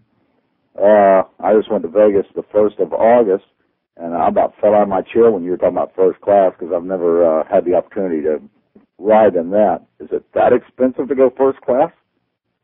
Well, if you're listening to the $2,500 in American, yeah. Holy crap! The guy if you were listening, the guy said it was like $280, I think, in coach, and $1,100 and something in the first class. Well, right it's now, a lot of money, but it's less than half what American wants to soak you. Right now, out of Orlando, they have all the airlines: Delta, America West. I think American's in there too. It's like round trip is $212 in Orlando to Vegas. In coach, yeah. Yeah, we've we went and got a package deal. You don't like doing the all-in-one air-inclusive thing, do you? No. Wife and I both went and paid $9.72, stayed 6 days at Monte Carlo, and it was round-trip air, and it was America West. It wasn't really bad. I wouldn't do America West. If they paid me $1,000, I would not fly on that airline. There is no way in hell I'll ever fly on America West again. Ever. Don't you all have an Airbus out of Miami? Is that what the plane is they use out of there? Well, they do now. They never used those before. They're now using the Airbus, but they still... I just keep hearing one horror story after another. I hear no good stories about America Worst. Well, I've been to Vegas twice. Once Delta, once America West, and believe it or not, America West was better for me anyway. Yeah. Next question is, how close can I get to Orlando to pick up one of your CDs? Palm Beach? Yeah, Palm Beach, West Palm. Oh, boy. Well, it's a... Or you can just order it off the website and they'll mail it out to you. Just neilrogers.com if you have a computer. Yeah, I do. I have a super radio. George asked me when I came on, was I listening on the net or the radio? Mm-hmm. Friday, your birthday, I was working in Kissimmee, and I had my super radio, and I was picking up good there. But I used the computer. neilrogers.com, man. You order it right off of there. Thank you, buddy. And thank you. Bye-bye. 567-0560, pound 560 on the AT&T line, 877-785-NEIL, 877-785-6345. Here's a mobile in Fort Lauderdale. Hello. Neil, we're living in the stigmata. Yeah. Yeah. Here's a mobile in Davie. Hello. Neil. Yes, sir. Hey, this is Josh calling from Davie. I just want a little information on the stigmata. I wonder if you ever heard of Padre Pio? Yes. The guy who sticks. Yeah, they had a piece on him again this morning. Yeah. He's not sticking it anymore. They stuck him in the ground, but. Actually, the truth of stigmata is that they don't stick it through their hands. They stick it through their wrist. That's how the Romans actually crucified him. Through the wrist. Through the wrist. Maybe that's why he had such a limp wrist. Yeah. All right, thanks. Thanks for the good news. Oh, so it wasn't through the hands, it was through the wrist. How do you like that? Yeah. And, of course, if it was through the wrist, then that makes all these other stories phony baloney altogether because Father Pio, he had the holes in the middle of his hands. And he would wear the gloves and the bandages when he would do the things when he'd go to Mass, and then he would, take them off. And the bandages, too. And show everybody his bloody hands. 567-0560. You never heard of Father Pio, Padre Pio, whatever the hell? What kind of a Catholic are you, man? I'm sorry. Gonna burn in hell is what you're gonna do. I'll tell you that right now. I'll apologize. I can't later. You're gonna be burning in hell with those auto racing people. 567-0560, pound 560 on the AT&T line. Has anybody really told us what it is, stigmata? No. But hey, we'll just milk it for a couple more hours. 877-785-NEIL on the out-of-town line. 877-785-6345. Here's a mobile in Deerfield. Hello. Mobile in Deerfield. Neil. Yes, sir. How you doing? First time caller, one time listener. Okay. So what's up with, I was in Italy this summer and I was speaking to the Pope about you. Hello? Yeah. Yeah, he gave me a message for you. Yeah, I got a message for you, okay, pal? Fafangula. Straight from the Vatican, right into your ear. It's 11:56 at QAM. This is 560 QAM. Ed Kaplan knows the scores. Starting at 10 till the last game ends. Weeknights only on Sports Radio 560 QAM. WQAM, Miami, Fort Lauderdale.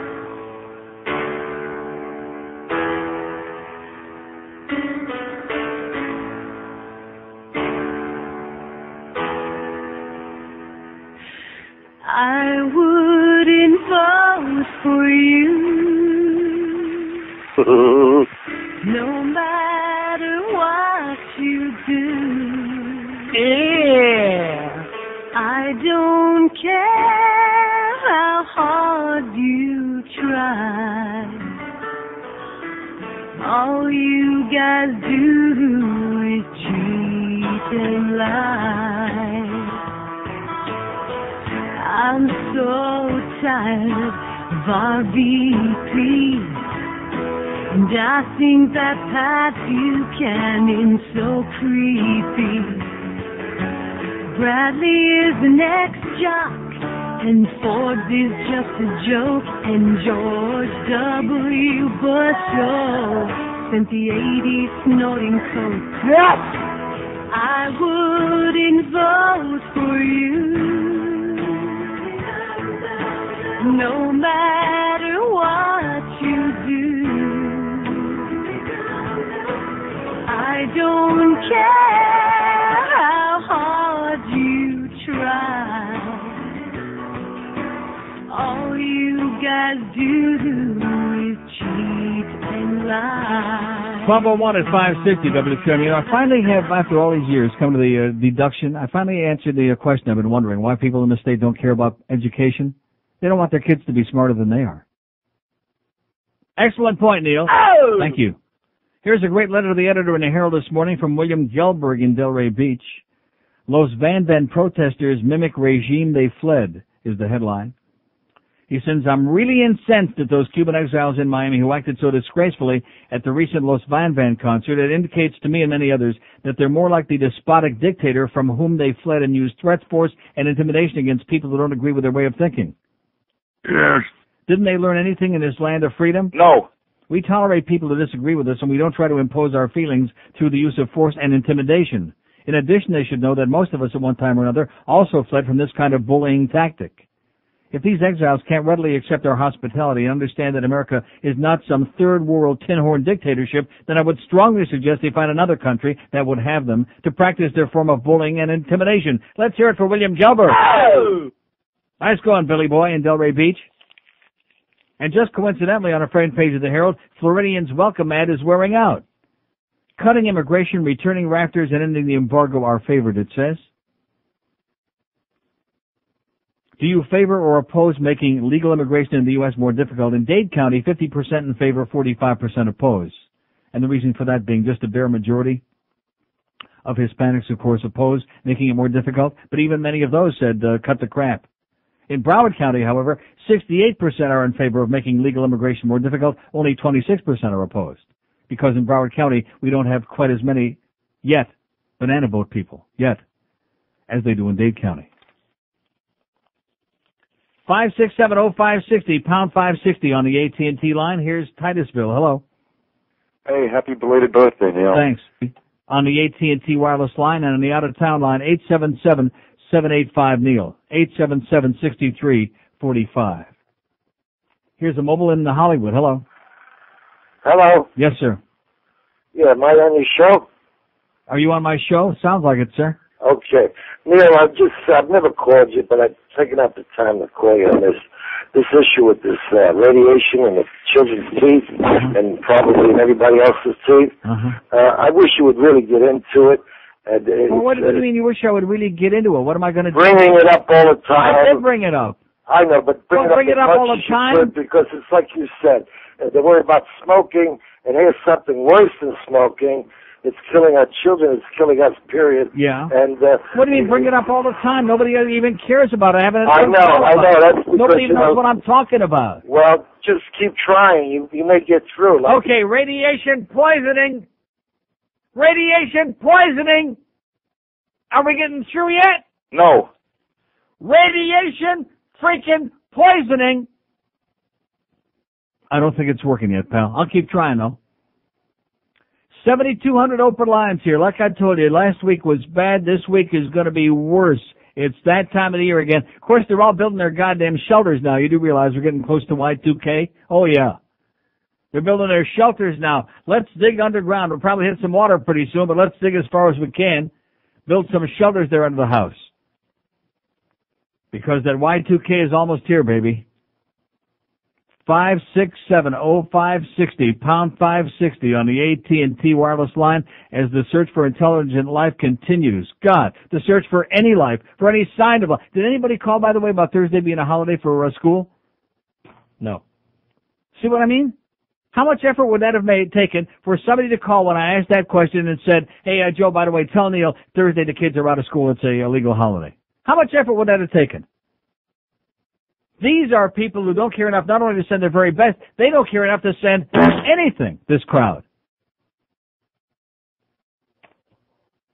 Here's a mobile in West Palm Beach. Hello. How you doing, Neil? The worst, the absolute worst. To be very honest with you, sir. Yeah. I could get a better response sitting at home talking to my dogs, get a much more intelligent response. I was just calling a comment about the radiation.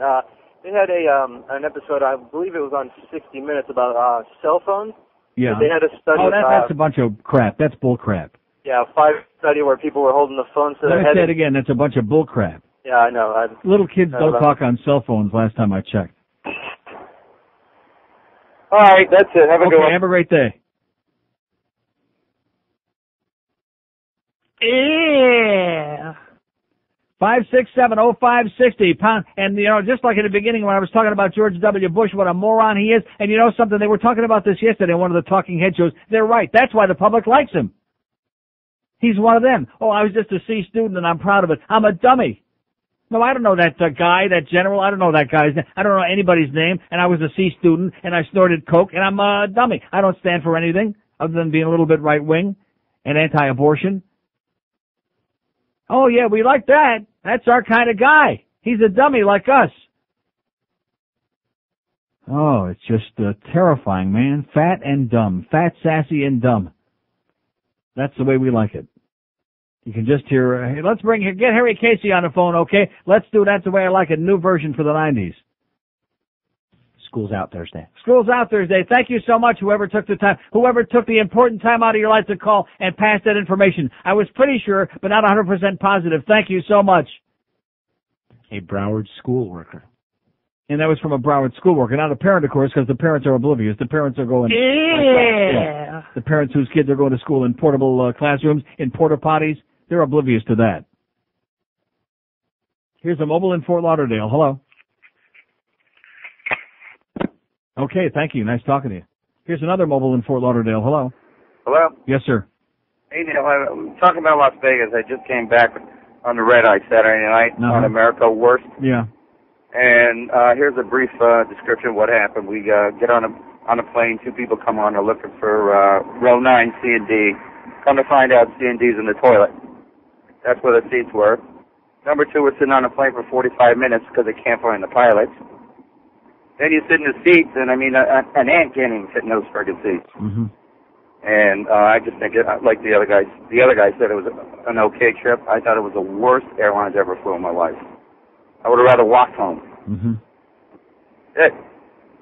Okay, glad you had a good time. Thanks. 5670560, pound 560 on the AT&T line. 877-785-NEIL. Are we on the air today, or is this a dry run? We saving juice again here? No, don't say juice. No, in fact, you know something? I'm going to say, I'm sorry that I even threw that out, although they brought it up. I didn't. Luckily, the audience brought it up before I did. And I'm really pleased about that. I'm proud of that. I'm not talking about him ever again on this show. I might play some of the, but I'm not going to make any reference to, I'm talking about because I'm OJ'd out. I'm tired of the scumbags and the murderers and the Denise Rodmans, all those people. If there are, that segment of you out there that's got this morbid obsession with them, more power to you. Keep you off the streets. Give you something to do. Get your OJ blow-up doll. You can sit around with Roy and lick it. And the doll, too. 9 minutes past noon at 560 WQM. Kim Bocapper talks sports weekends right here on Sports Radio 560 QAM. Neil Rogers. God. We're the guys who did that song about the girls of summer. Then someone bet us that we couldn't do a song that was dumb. I like to kiss my bike with a soccer rest, right down Johnny Bench. I IPA sitting on one leg. It's the summer, yeah, it's summer. I buy sweatpants at Abercrombie Fitch. The rumors make me itch. And we did a song that is dumber, way more dumber. I scratch my butt with a nail file, hate linoleum like ceramic tile. People always sit on banana peels. Monty Hall said, let's make a deal. I wear a contact lens underneath my eyelids. That's really rather don't know the truth. I'm a kid, so get bit by a dog if you think it has rabies. Every Thanksgiving, eat lots of yummy gravy. Just the other day, I got a canker sore. Do you think Bill Bradley can beat Al Gore? I think the first rhyme that comes to my head. I'm a big fan of Right Said Fred. I send emails on my brand new computer. People who drive to work are commuters. The other white meat is better known as pork. Singing this song makes me sound like a dork. I can't believe what's telling me about my lips. Can't believe that it's a hit. Smoke the bungle, I wrote this song so it's dumber. I'm not dumber. I'm gonna put out to say I would probably a bitch. Living say it was a real cinch. The song that's much more dumber than all. 12:15 at 560 WQAM. I'm going to tell you something. This last 6 days is something I'm going to go home and write in my diary. Look at that. And not only that, not only the quantity of the calls, but out of the 10 calls we've had so far, 9 of them you wouldn't wish on Hermann Goering, okay? 567-0560, pound 560 on the AT&T line, 877-785-6345. They're dropping nuclear weapons on Jacksonville. Anybody care? No. Your kids' teeth are falling out of their head because they're loaded with radiation. You care? No. Got some free tickets here, by the way. Oh!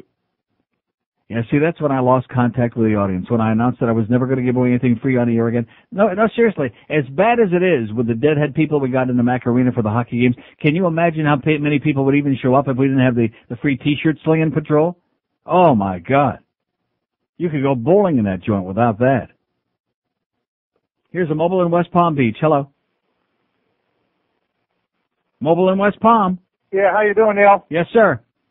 Listen, in the good old days when the Romans were crucifying people, yeah, they only stuck the spikes into the wrists and through the ankles because the hands and the feet would rip out to support the body weight. So right. These assholes with stuff in their palms, they're all a bunch of fakers. How do you like that? There's the proof we need right there. Like the other guy said, the nails were through the palms. No, they're always through the wrists and the ankles to support the body that's weight. what I meant. They were through the wrist. Well, I'm confused. See, I think the Lord put those words in my mouth. He works in mysterious ways.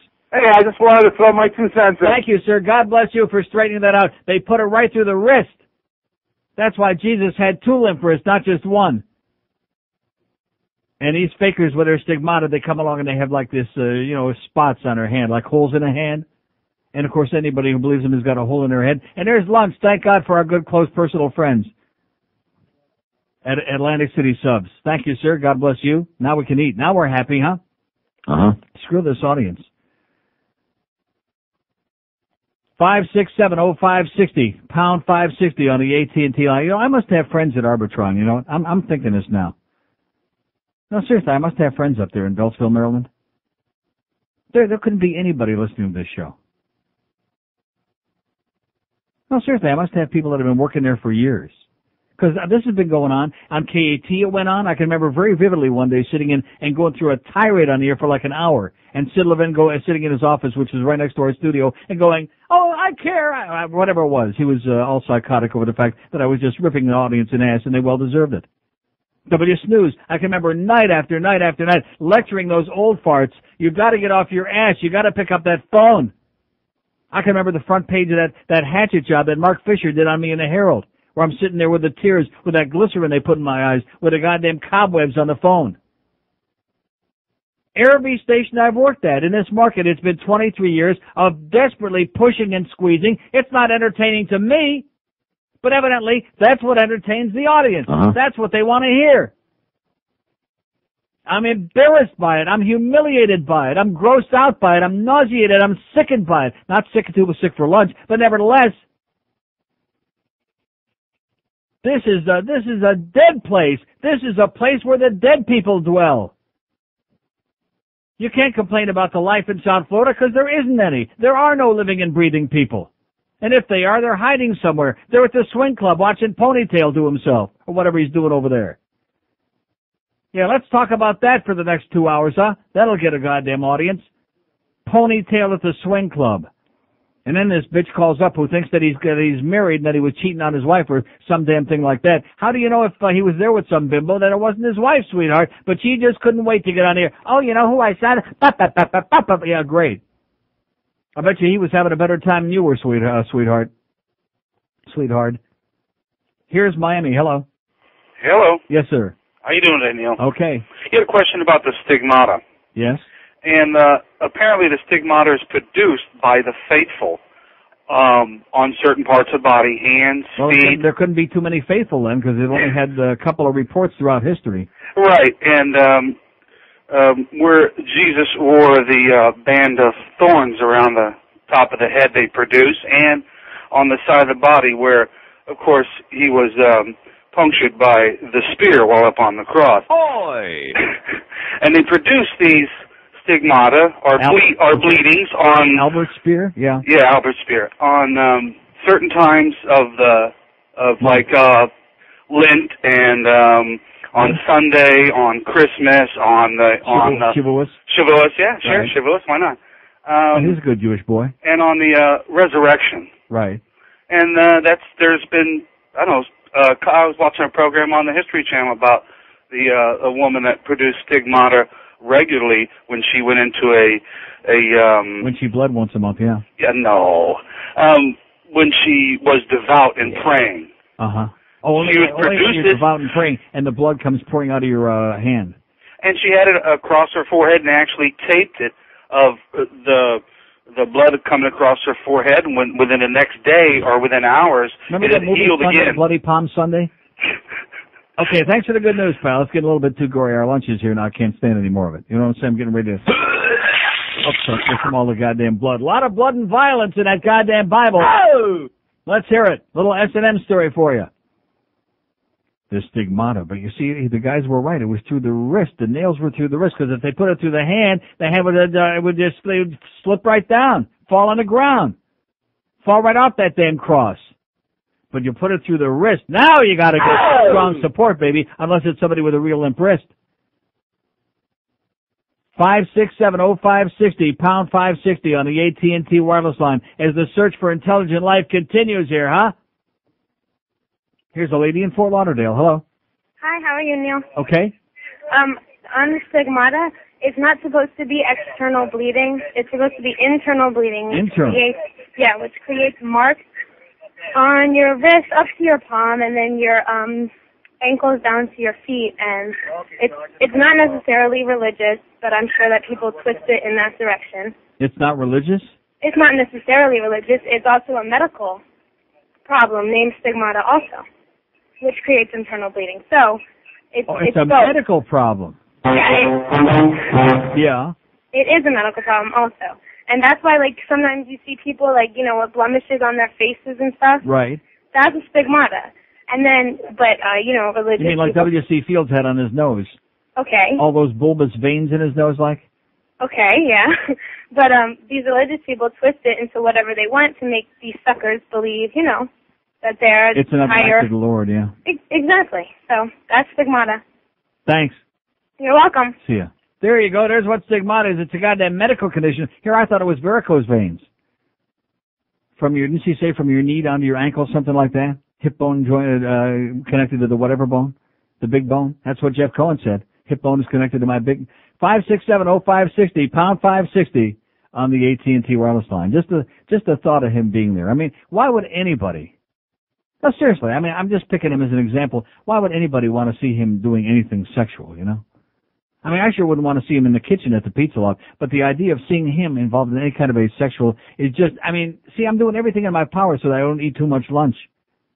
Nauseating, puke-inducing. Here's a mobile in Miami. Hello. Mobile in Miami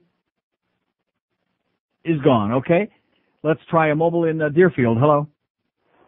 Hey, Neil? Yes, sir. I don't believe in the stigma. I think it's all, a load of crap.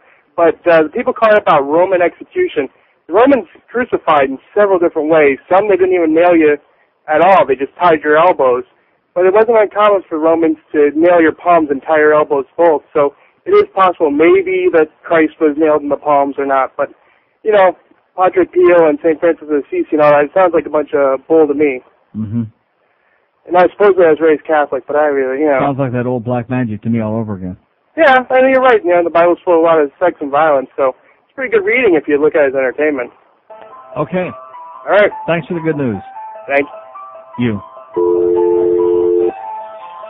Oh, my God, it's another act of God. Boy! How do you like that? Did you hear that? I didn't even have a line punched up, and it was like a dial tone. Boy! Woo! That's what we needed. This whole town needs an exorcism, baby. Trust me. Believe me. I know it better than anybody in the world. This whole joint needs a big, fat, screeching exorcism. God. 567-0560, pound 560 on the AT&T wireless line. Here's Miami. Hello. Neil. Yes, sir. No. Stop bashing the audience. Bad host. Bad host. No. Neil. No. Stop bashing the audience. No. Bad host. Bad host. Stop.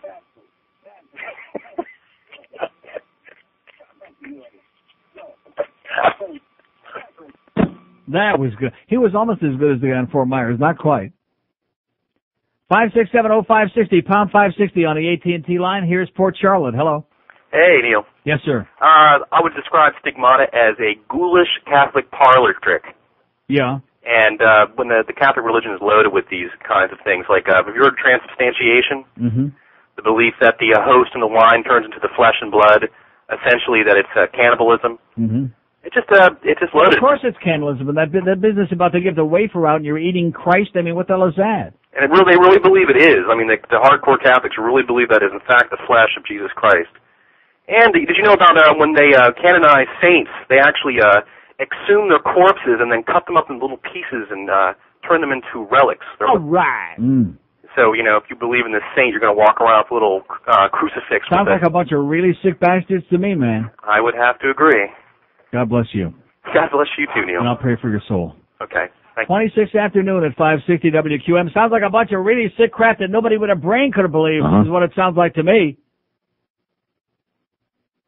567-0560, pound 560 on the AT&T line, 877-785-NEIL on the Florida line, 877-785-6345. I'm getting a little tired of that crap, I can tell you right now.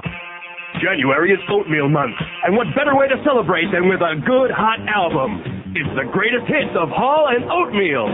You'll get songs like It's a Thick Gruel. It's a thick gruel. You boil and stir it, add some sugar so you know it's not glue. Thick gruel. Save money, you can throw out your stapler. Save money, it'll hang wallpaper. You'll also get hits like You've Lost That Lumpy Feeling. She's Gone for Another Bowl. And Bran Eater. That's the greatest hits of Hall and Oatmeal. A hearty way to start your day. It's 12:32 at 560 QM. Thanks to our good buddies at Atlantic City Subs for another great lunch today. Great stuff. One thing about this joint, you may not get any good calls, but you sure get a good free lunch every day. Oh! Spanish radio play for pay alleged. Leave it to those Julios. The better late than never. 40 years later, they discovered payola. Oh! Yeah. Programmers who handle playlists for 100 or more Spanish-language music stations are suspected of taking record company bribes of up to several $100,000 to play songs, sources told the AP last week. Federal officials have launched a new inquiry into the charges following a 2-year payola investigation of Fonovisa Incorporated, the nation's largest Spanish-language music label, which admitted paying up to $1 million to programmers. Fonovisa artists monopolized the top 3 positions on Billboard magazine's Latin Airplay chart for the first 5 months of 1997 and regularly took about 14 of the top 40 slots. After the alleged bribes stopped, Fonovisa's presence on the Billboard Hot Latin Tracks chart fell by half. Must have just been a coincidence. Artists from the record label, including such singers as Enrique Iglesias and Marco Antonio Solis, but no specific artists have been named in the payola investigation. How do you like that? 40 years after WMGM in New York and Alan Freed in Philadelphia and all those guys went to jail, the Spics finally uncovered and discovered payola. Oh! Nice going, boys. Here's a mobile in West Palm. Hello. Hey, Neil, you've been talking about the Dolphins? Have I been talking about the Dolphins? What does that mean? Sports Illustrated predicted that they're going to the Super Bowl. Yeah. And they're going to win. And the real question is it Danny or Damon? Meaning what? Meaning with Damon Heward in there, defenses are caught off guard now. We got a whole new run game, and the quarterback. They got a running game?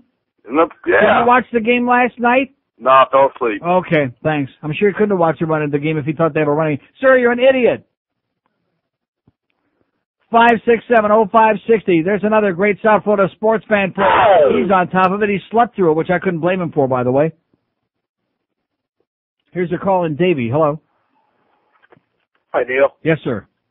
Yeah, it's not about the Dolphin game, but one of the commercials in there, how come the fan can run an ad on a nationally televised game and QAM can't promote you or anybody else on television? Ask these people. Ask these bastards, okay? They only made $35 million through here last year. Jeez. Ask them. I just couldn't believe it. The other thing I wanted to know is if you saw 60 Minutes last night with the FDA approving that it's no big deal, that they can recycle the heart monitors and the angioplasties and put them in somebody else's body. Sure, they don't give a crap. And you got to pay full price for that, too. They don't give a crap, but cigarettes are bad, pal. Don't forget that. Tobacco kills. Just remember that. We're suing everybody in sight. Neil, you make my day go smooth like it's never Well, been. you better count the days, pal, because I think that this whole act, we're coming to an end real fast here, man. Based on this last few days here, I think this is, we'll run out of steam here. We're history. The second best will have to be your tapes, and George won't be on there once you're gone, so, I got plenty of years of you. Okay, have a great day. Yeah, they're going to be playing my tapes when I leave. How do you like that? They're going to be playing my tapes? No. I don't think so. No. It's all over, baby. The party is over. So many times in these last 23 years, 23 and a half years, 23, almost 24 years. But now you can smell it. It's so thick in the ear you could cut it with your goddamn little toe. Pushing and pulling and squeezing and yanking and beating and whipping, and the best you can get, the best response you can get is, the Sports Illustrated. Of course, they got a running game now, but I fell asleep last night. I didn't see it. There you go. How about Pavlov Bure? How's he doing, by the way? I say, let's slice the finger off, Pavel. Then it won't hurt no more, okay? And get out there and get about your business and stop acting like a goddamn pussy. We already got one pussy around here. He's the program director. Here's North Miami Beach. Hello. Guaranteed to produce the stigmata after 3 cookies, is that it? I guess. Oh, great. Oh, he's doing Phil Henry stuff. Great. Phil Henry doing Bob Green. 567-0560, pound 560 on the AT&T wireless line. Here's Hollywood. Hello. Hello, Leo. How come everybody sounds like Bob Green? Yes, sir. Does the Pope suffer from smegmata? From smegma, yeah. Yes.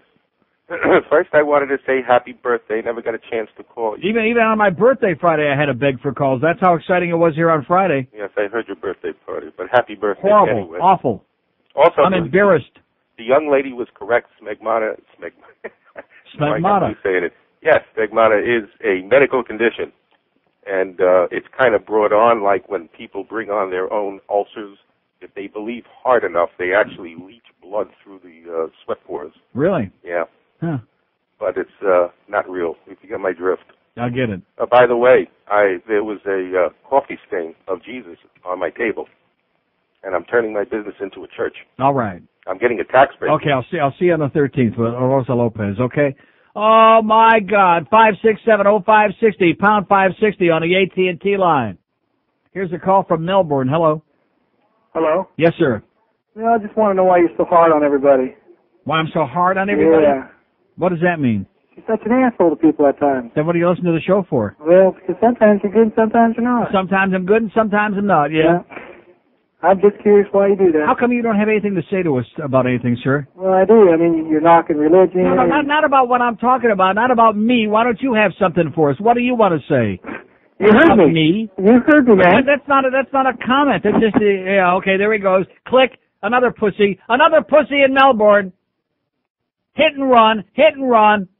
Nobody's interested in that, pal. Not interested in your critique, okay? You're listening to the show voluntarily. Call 911 if there's a guy standing there with a Uzi at the side of your head forcing you to listen, and this guy's calling from Melbourne on our free line. Sir, I tell it exactly, precisely the way it is, okay? Exactly the way it is. If you're too much of an emotional cripple to deal with that, then tough luck, okay? Go out and get a boyfriend. Get somebody to hold your hand while somebody whispers in your ear the true facts of life. Pussy. 21 before 1 at 560 WQA. Jim Mandich talks sports weekends right here on Sports Radio 560 QAM. Holy Mackinac! This is Joe Bowen, the voice of the Toronto Maple Leafs, and you're listening to the Hockey Authority, Neil God. Tonight on E's Mysteries and Scandals.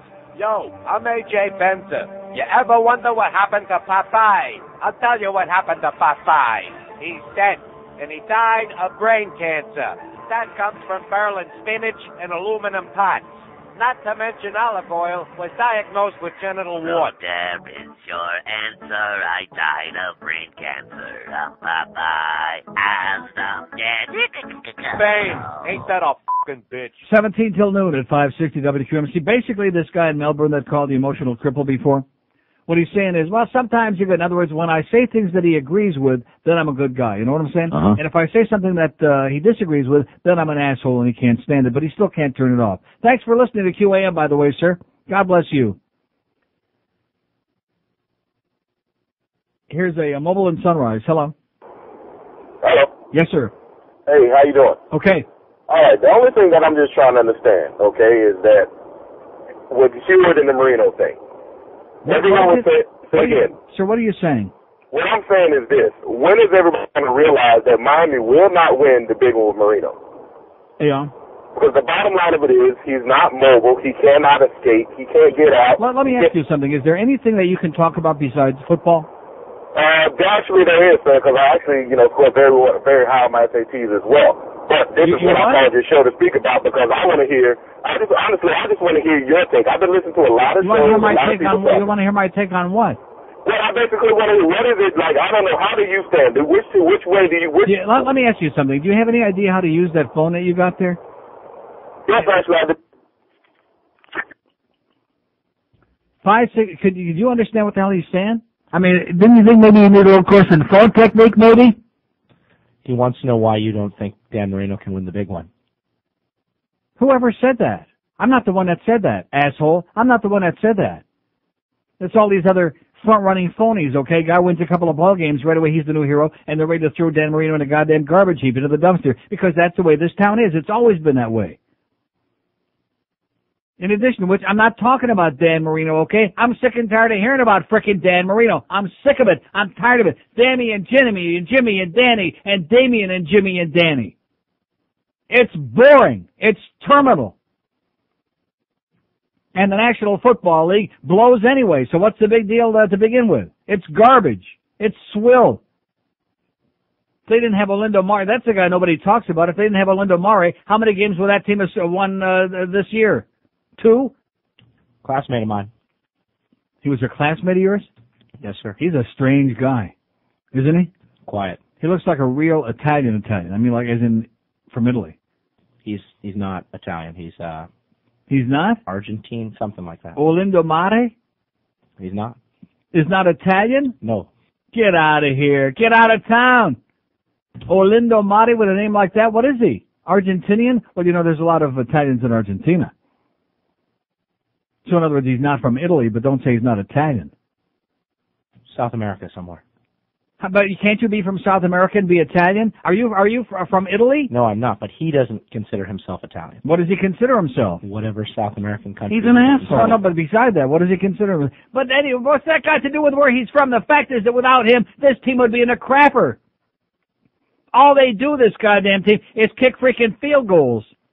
Except, of course, for that great interception return for the touchdown that's on the front page of the Sun Sentinel this morning. That never happened, except for that.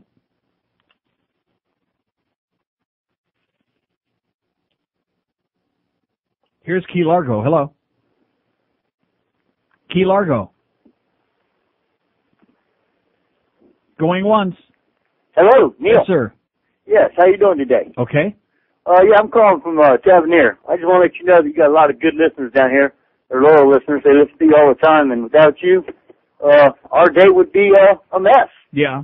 And well, my day's a mess today with you guys. How do you like that? It's a mess. Well, Neil, I know, but that's because all them Oyes up there in Miami, they're sleeping.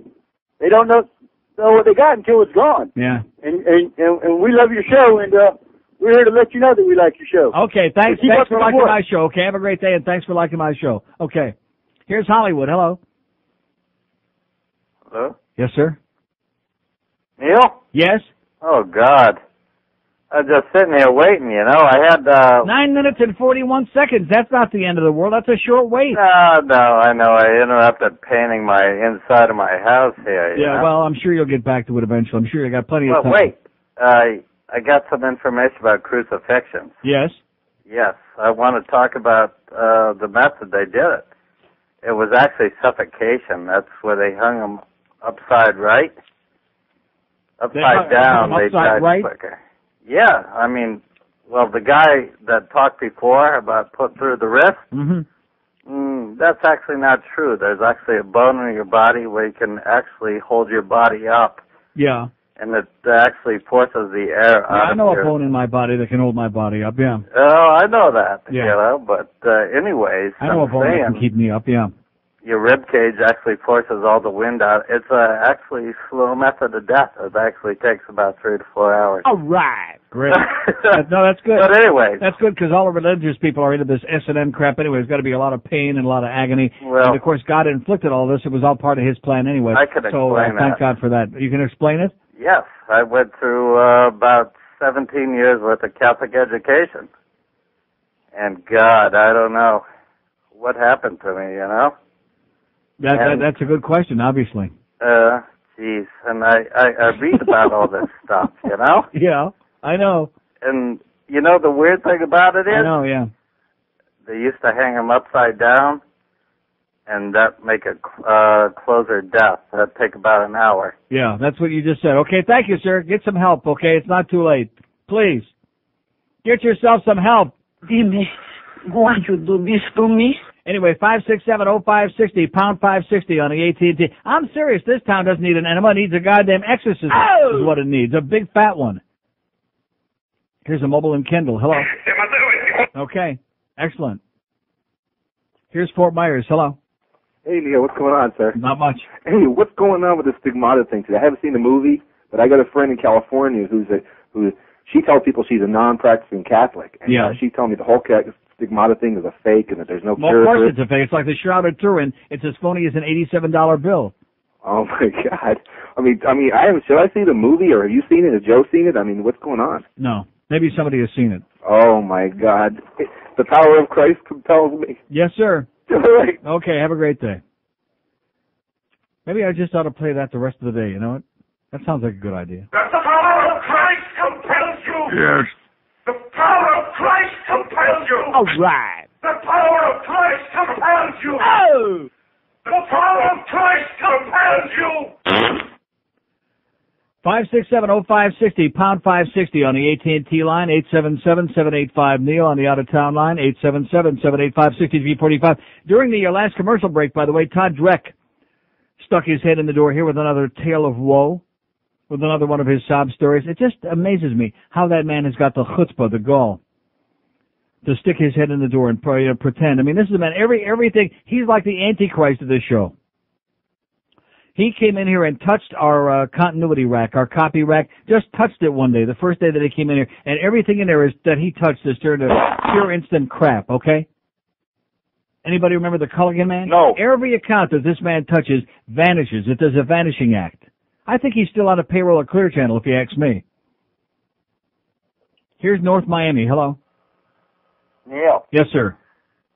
here's the real MS on the National Airlines. Oh, jeez, it's Bob frickin' Lincoln. Yeah. Oh, God. You ready? Yeah. January 27th. That's what the guy said. Yeah, well, I got all the... But you're going to just repeat what he said?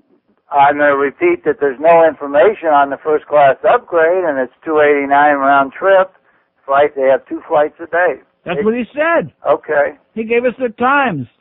You did? Yes. Okay. Well, let me ask you this. How could you know we're talking about this unless you heard him call? You got me there. What do you mean by that?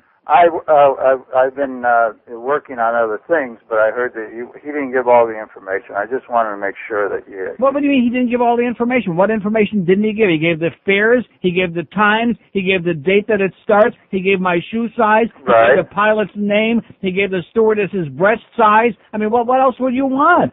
Well, No information on the first class upgrade. He gave a price on the first class, and there's no information on that. Well, maybe he's got more information than you got. He got a price. Huh? Well, I don't. I mean, that came directly from the airline, so maybe. Well, you know what? I'm going to sit back and watch some other people try this first, and if they come back alive, then maybe I'll think about it. All right. You know what I mean? Exactly. Okay. All right. Thanks, Bob. You're welcome. Why did I say thanks? Well, that was a good way of saying goodbye. 5670560, but I sure love those hotel books, baby. Oh! Keep them coming, sweetheart. Here's a mobile in Delray Beach. Hello. Mobile in Delray Beach. Hello, Neil. Yes, sir. How are you? Okay. I love your show, new listener. All right. Listen, before you cut me off, I know... What do you mean before I cut you off? Because I know I got to ask this question about OJ. You got to cut me off. You did. No, I did not. Oh, okay. What could possibly be the question? Why do we want to talk about him again? Wait, I want to answer something. I started listening when the golf tournament came on. Yeah. When you're having the problems with the golf tournament. Didn't you have a chance to interview him? What do you mean a chance? Well, why wouldn't you want to rip them all up and stuff? Because I wouldn't let him I wouldn't dignify him by putting him on the air. That's why. All right, that's what I just wanted to know. Cause I wouldn't give him 1 second worth of airtime. What's the point? Because I'm some kind of a sadist? I'm going to get some kind of sexual excitement by calling him a murdering son of a bitch? I can do that without putting him on the air. All right, I just wanted to know if you were a murdering son of a bitch. Now, I agree with that 100%. There's no question about it. Sir, let me say it again. He will not be on this show. Trust me. You can take it to the bank. Thank you. Can you play loan me $50? 5670560, pound 560 on the AT&T wireless line. Here's a mobile in Miami. Hello. Hey, Neil. Yes, sir. How you doing? First of all, I apologize for the fact that Miami is surrounding you by idiots. Oh, it's reached an epidemic now. It's like an epidemic situation we got. I've been listening to you recently. I've been down here for a couple of years. I did my postgraduate work, and now I'm staying because my fiance is going to go back and get her master's. And although I'm thinking really soon moving back to America, and I was wondering. I've heard some stuff you talk about education before. I've been around town. I teach now at a local college, which I'm not going to name. Mm-hmm. But I have these people. I go into restaurants, and I've applied for teaching jobs. I teach music, so I was going to teach for this thing. You go to houses and teach kids some instruments. And then they told me my Spanish wasn't good enough in broken English, which was real nice. Oy! And I hear people talking about the Dolphins. I mean, I'm not a sports fan, but I can. If you're into sports, I know you're into hockey. I hear that, and although these fans are a piece of crap down here anyway, for whatever they're listening to, music, sports, it doesn't matter. But at the same time, these people talk about a bunch of crap on the radio, worrying about where they're going to go to a club, why Miami isn't winning, why Marino's doing this. And at the same time, I teach at college. I get a bunch of papers in from these same kids that are talking a bunch of this crap, and they can't even string 4 sentences together. Mm-hmm. Maybe they need a D&A test. I don't know what it is, but these people are a bunch of morons. I mean, I'm you got it, man. You got it. It really is. See, I could take it personally if I wanted to, but I'm not an idiot. I got a pretty good sense of humor. I got an IQ larger than my thumbnail, and I'm just surrounded in a town where the average IQ is in a minus column. That's all. There's nothing I can do about it. I can do the best I can. That's it. I enjoy listening to you, Neil. You're a highly intelligent individual, and I have a great time listening to you. And don't forget, Wednesday's payday. Just take it to the bank. Have a great day, pal. Take care, man. That's right. Wednesday's the 10th of November. It's another payday. That's the only reason I'm here. God bless me. God bless America. 4 minutes to 1 at QAM. This is 560 QAM. Only one South Florida radio station has the You're listening to Goldberg. Weekday afternoons at 2. Sports Radio 560 QAM. Hey, stupid! WQAM, It's the 1 to 2 hour. Hi, babe. Don't you love Bill Bradley? Yeah. Don't we need Bill Bradley? Yeah. He's more than 6 feet tall. Oh! Played pro basketball. All right. Don't you love Bill Bradley? Yeah, we need him badly. He's gonna win the race. People love him 'cause he isn't Albert Gore. Did I mention that he isn't Albert Gore? He played for the Knicks. He doesn't bore us sick. Yeah, we love him 'cause he isn't Albert Gore. Not Al Gore. Not Al Gore. Not Al Gore. Yeah, he's not Al Gore. I say it one time more. We love Phil a lot, mostly 'cause he's not boring Albert Gore. Well, don't you love Bill Bradley? 102 at 560 WQ. I'm anyway, Joe Costello as usual. See, this is what happens when you got an Italian who's into auto racing, like Mario Andretti, okay? He knows nothing else. He probably don't even know pasta fagioli. No, seriously, you don't know anything about Italy. You don't know anything about Catholicism. All you know is auto racing and the goddamn Yankees. Which, congratulations, by the way. But nevertheless. Thank you. No, seriously, Linda Mari, how could anybody say he's not Italian? I'm embarrassed for you. I mean, it would be one thing if you were like Polish, but you're Italian. Yeah. And he's Italian. It would be like my saying, oh, Milton Berle wasn't Jewish, or isn't, or whatever the hell he is. He's still alive. He's not. What? Jewish. Milton Berle, yeah, okay. Milton Berle's not Jewish, and Marilyn Monroe's not dead. And Ronald Reagan doesn't have Alzheimer's, and Nancy Reagan doesn't wear a red dress. In fact, Nancy Reagan is the devil with a blue dress on. How do you like that? Or was that Monica, one or the other? He's Italian, goddammit. Well, I had heard some... Heard what? You see, this is what happens when you start spreading bad rumors. He's a dago, he's a wop, he's a guinea, okay? He's Italian. He's a good guy. And nobody in this audience, all these sports nerds on this radio who call this goddamn stupid-ass sports station, Danny this and Damon that and Jimmy this, there's the only reason that they're even in the goddamn running, much less leading the division, is Olindo Mare, Olindo Mare. Yeah, there's the guy right there, that little wop. Yeah, he scored 95% of their points already, besides that one great return for the interception and touchdown last night. Didn't he run it all the way? No. Here's Fort Lauderdale. Hello. Neil, how you doing? Okay, sir. You got a great show. Let me just tell you, I moved here from L.A. a few months ago. I listened to talk shows a long time. Yeah. Even if you didn't have one call, it would be a fantastic show. You know something? Everybody all over the world, they come down here and, oh, you're the greatest thing we ever heard in our lives, other people in the business, and yet every day of my life here is like the first day that I'm on the air in this town. These are the most ungiving, unyielding, unbending, goddamn people. They will give you nothing, and all they want is you to give them something for free. That's all they want. They're a bunch of freeloaders.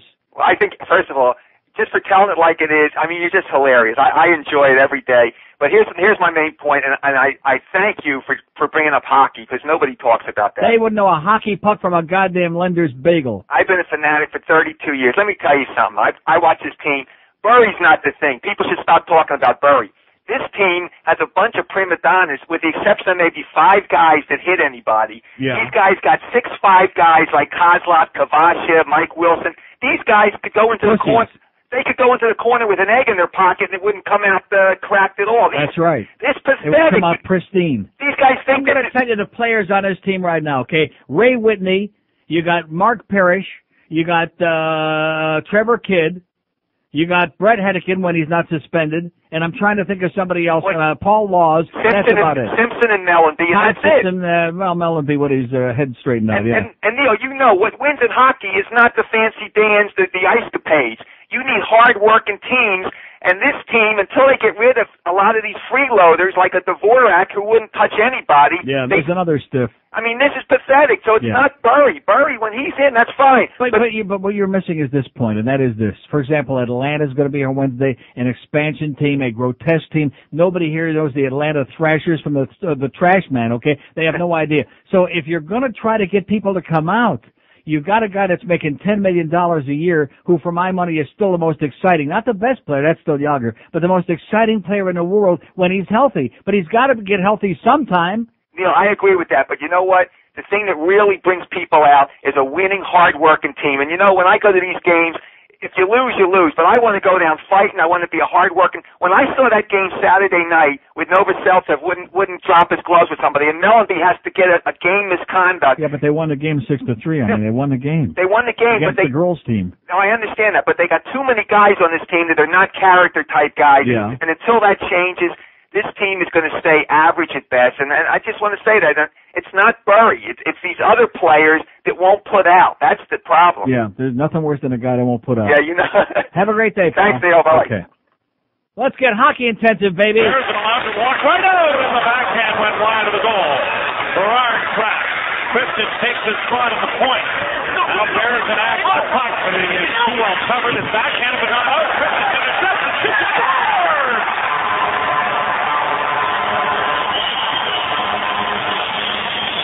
Dmitry Kristich on the power play, and it is 4-0. His second goal of the game, his third in 2 games. I mean, I realize Joe Bowen ain't no Jiggs McDonald, you know, but he still makes the hair rise on the back of my head, I'll tell you that. That's one of the problems we got in here is these radio broadcasts. Oh, I'm sorry. 567-0560, pound 560 on the AT&T line. Things that are meaningful, things that are important like hockey, these people don't know from. They don't care about it. They don't want to learn about it. They know nothing. The saddest day of my life was the day that I gave those goddamn tickets away, and that girl called in, and I was remember asking the numbers of different players. I mean, about like Yager, what not? No, I don't know. Matt Sundin, okay, I don't. Steve Eisenman, I don't know. And she's got to read it out of the Hockey News, which I at least congratulate her that somebody gave her a copy of the Hockey News. Maybe she even bought it herself. Maybe she even prescribes to it. I think this town needs a DNA test is what I think. God. She's got to read out of the goddamn rosters in the Hockey News to be able to win the tickets. But at least, like I said, she came and admitted to me in public at the arena. And I said, I want the tickets back. Yeah. She was a big girl, too, by the way. Very nice young lady, but she was big. Big enough to beat the crap out of me, I'll tell you that. So I want those tickets back. I will not give it to you. Yeah. She had a deep voice. Kind of like that hunchback. 9 minutes after when I'm still so upset about that Olinda Mari business. No, seriously. You know, it's like, it would be like saying Giuseppe Velarde, he in Italian. Like Randy Velarde. There's one of your people. He played on the Yankees. Utility infielder. Gave you some yeoman service. Italian. Joe Girardi. Joe G. We love Joe. Joe Torre. Well, my grandfather Joe Torre was born in Brazil. Joe Torre. But he's Italian. Isn't Joe Torre Italian? Yes. Don Zimmer? Don Zimmer is not Italian. But he's got that plate in his head from Italy. Where's that? So he thinks he's Italian. 9 minutes after, I love Don Zimmer. Love Popeye, baby. Oh! There's a guy. I don't like the Yankees, but I do love Popeye. Back to those Cubs days. Oh, those were the days, huh? Those were the days, those great days with the Cubs, with Ryan Sandberg, and Mark Grace, and all those Goyam. It was great. Can't go back, you know? It's like the Pirates, like with Roberto Clemente and Harvey Haddix and Elroy Face, Smokey Burgess, Rocky Nelson. You can't live. That's when sports was something. What do you got today? You don't even have a Chico Carrasquel today. What do you got today? A bunch of punks, a bunch of minor leaguers. A bunch of 210 hitting minor league twerps, hitting against minor league pitching, and they're still hitting 210. And by the way, Justin Thompson got traded the other day, you'll notice, for Juan Gonzalez. Do you see that? Maybe now Justin will finally regain his form from a couple of years ago, because maybe Texas will score him a few runs where those goddamn Tigers never did. Plus, you ever hear Justin Thompson speak? He'll fit in perfect in Texas. Y'all. Yeah, he's a hillbilly. Why are you talking about Justin Thompson? Does anybody here know who that is? No. I know who it is. Only one South Florida radio station has the hammer, and you're listening to it. Goldberg, weekday afternoons at 2, Sports Radio 560, QAM. The worst talk radio I've ever heard in my life was on WIOD. Time I set the record straight about my friend George Bush. Some people seem their noses out of joint. If they did drugs back then, so what's the point? Because as a candidate, George Bush is fine. So what if he started a line? All right. Well, he's the best damn candidate I've seen. I don't care if he pops amphetamine. President ticking mine. So here's to Bush. Keep him alive. I guess I just don't understand what the big deal is. We've had many presidents in the office who've done one thing or another. Like Gerald Ford, for instance. Obviously, he was on something. Otherwise, why was he falling down all the time? And take Jimmy Carter, for example. Well, I bet he was so hopped up on skunk weed, he didn't even know there were hostages for the first 8 months. Why, even way back to Washington. I do believe the only reason he chopped down the cherry tree was because he had the munchies. Think about it. Oh, my God. Can you believe this? Wow. I'm just opening today's mail, such as it is. Rabbi Sam Silver. Boy, does he have a lot of chutzpah. Oh, my God. Talk about a professional old Jew guest trying to pawn himself onto this show. Are you out of your mind, Sam? Are you nuts? Uh-huh. God. Yeah, like I'm going to put Sam Silver on here? No. I'd rather have a show like this every day of my life than have Sam Silver on here, huh? Oh, he's an old guest from the W Snooze days years ago. That we used to have a cart that said, give my guest to, my regards to Neil Rogers. I never heard a smut of your show. Where is that cart? One moment, please. Maybe we still have it. One moment, please. Well, I don't know if it's in here. And he's hawking me, sending me a goddamn thing. He wants to be on a show. Are you out of your mind, Sam? Uh-huh. You crazy old Jew? Go hawk your crap somewhere else, all right? Another professional guest. Another curmudgeon. Oh, this can't be another birthday card, is it? From Ted in Port Charlotte, Florida. Ted is 24 years old, was listening to me since 1992 when he was 17, lived in Miami during his high school years. He said it was then by accident I found you on the dial at 610 WIZ, that other station. How do you like that? Thanks a lot, Ted in Port Charlotte. Here's a nice card from a young man in Port Charlotte. Sends me a card. What did I have, like 7 or 8 cards from here? Uh-huh. And I get a card from somebody in Port Charlotte. Should have known on last Thursday and Friday when those birthday cards didn't come pouring in here that these people don't care enough to send their very goddamn best. What a sad, sad, sorry bunch this town is, baby. Go out there to Publix the other day, did anybody say, hey, Neil, happy birthday? No. No. Not that I care. Not that when you get to be an old fart like this you want to keep counting, but just to be nice. Just to be nice. I realize it's not in the vocabulary of this goddamn hateful town, but just to be nice. Just to put on an act for an old man. You know, hey, Neil, happy birthday. Even though we hate you like poison. You know, something like that. Oh, here's something that Joe will enjoy. More sick, grotesque porno here in the mail. You know, if you're going to send porno, send something good. I have never seen so many ugly guys as this. Who wants to see an ugly, grotesque guy with his big hanging out? Jesus. Oh, man. God. Give it to Carlos. He'll like it. The crap that comes in the mail in this place. This place is a joke. It really is. It's a disgrace. 5670560, pound 560 on the AT&T line. Olindo Mari's Italian, baby. Oh! Bet your life on it. Here's the mobile in Pembroke Pines. Hello. Hello. Got the radio cranked up. Maybe he'll catch up. Hello, Neil. Yes, sir. I listen to your show now. I'm getting bored to tears here, man. Yeah, are you? Yeah. He cranks it up again. He's squeezing himself. He's getting bored to tears. Yeah, good. 5670560, pound 560 on the AT&T line. Probably another spick. Oh, look at this, more porno. Look at more pornography. How do you like that? Or whatever the hell this is. More crap. Put somebody else on the mailing list, okay? Send it to Alice Rantel on the West Coast. Get out of here with your goddamn porno crap. Unless it's good. Here's Miami. Hello. Hey, Neil, how you doing? Okay, sir. Well, okay. Happy birthday. I beg your pardon? I said happy birthday, Neil. That's too late. It's already gone. Hey, listen. This whole place, you know, it's all going crazy. Who are we going to have for a president? Here's Sanibel. Hello. Hello. Yes, sir. Neil. Uh-huh. Yeah, I'm an expatriate American who lives in Italy, and I'm just visiting here. All right. And I just wanted to make a few comments. I apologize for the stupidity of our Americans, but nevertheless. Well, I came back here after a couple, 7 or 8 years, and I can't believe the changes I've seen. Yeah.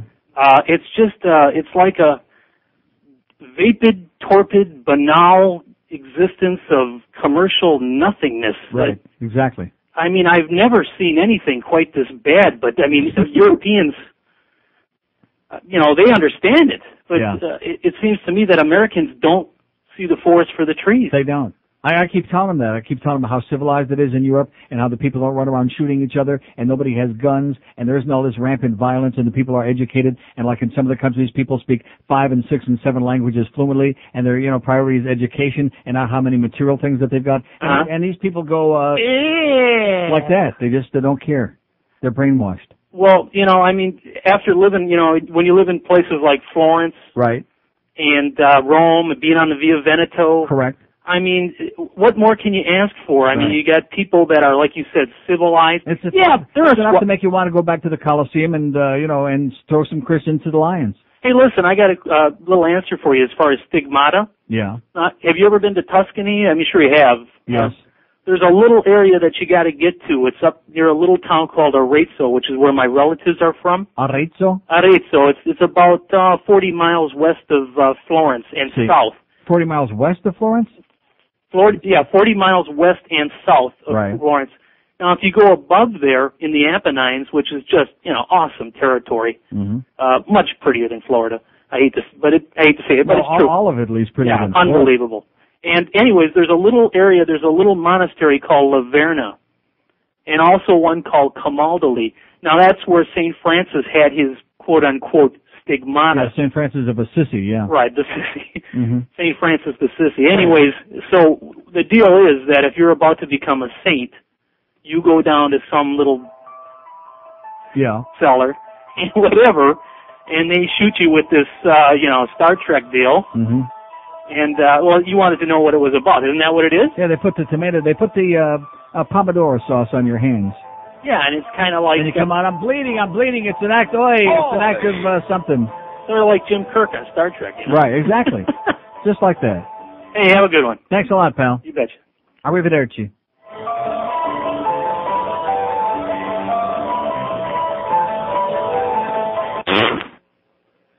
.123 at QAM 5670560. Here's an incredible story. And this story, by the way, I especially want to dedicate to all those phony Red Wing fans out there who show up at the Mac Arena every time the Red Wings come into town with their Red Wing jerseys on. People that wouldn't know Southfield from Northfield.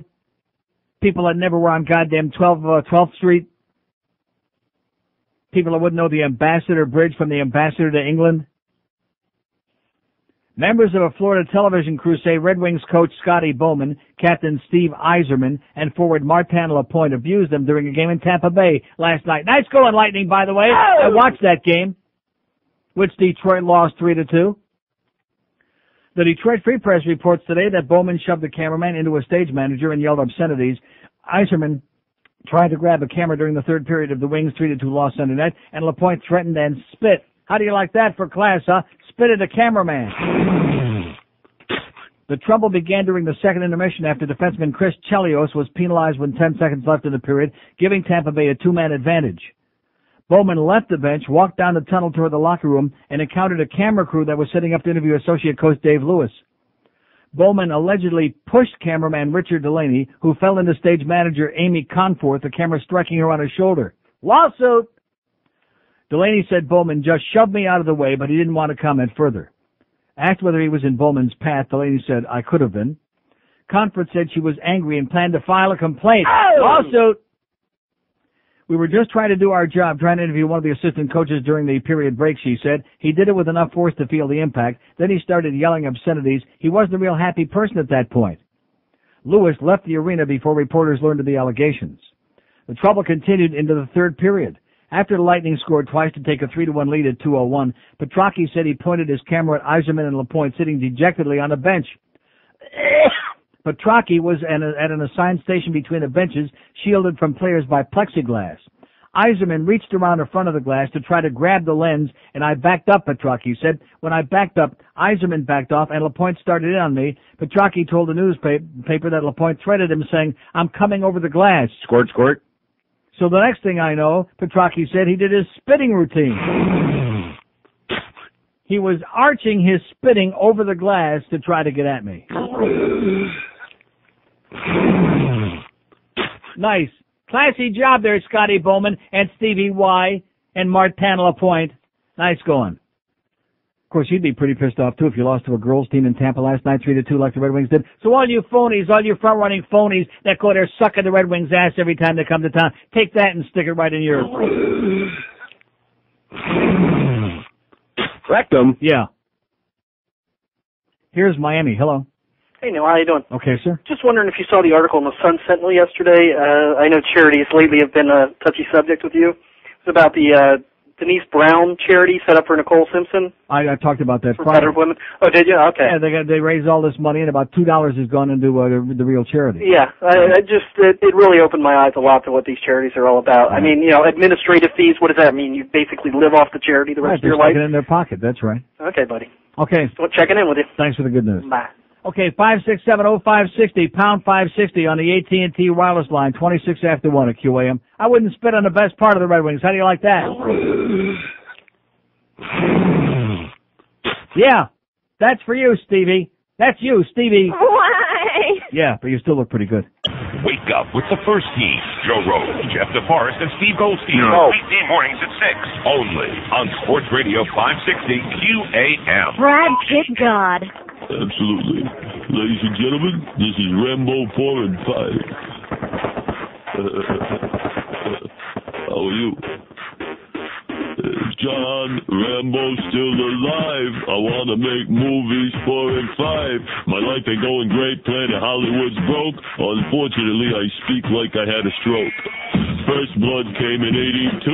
That's when I hurt my penis and it never ever grew. Rambo 2 was in 85 late. Rambo 3 was in 88. Shooting and shooting and shooting. My God, I did not make this movie with my son. His name is Sage. He was in Rocky 5 and Daylight, the tunnel movie. A little bit of cash is what I need. I gotta get a loan from Apollo Creed. I gotta have another hit movie or a Broadway show like Dennehy. I guess nobody ever saw Copland. It was stupid. I guess I understand. My whole life is about to cave in. All I got left is Jennifer Flavin. Ladies and gentlemen, I need to make Rambo 4 and 5.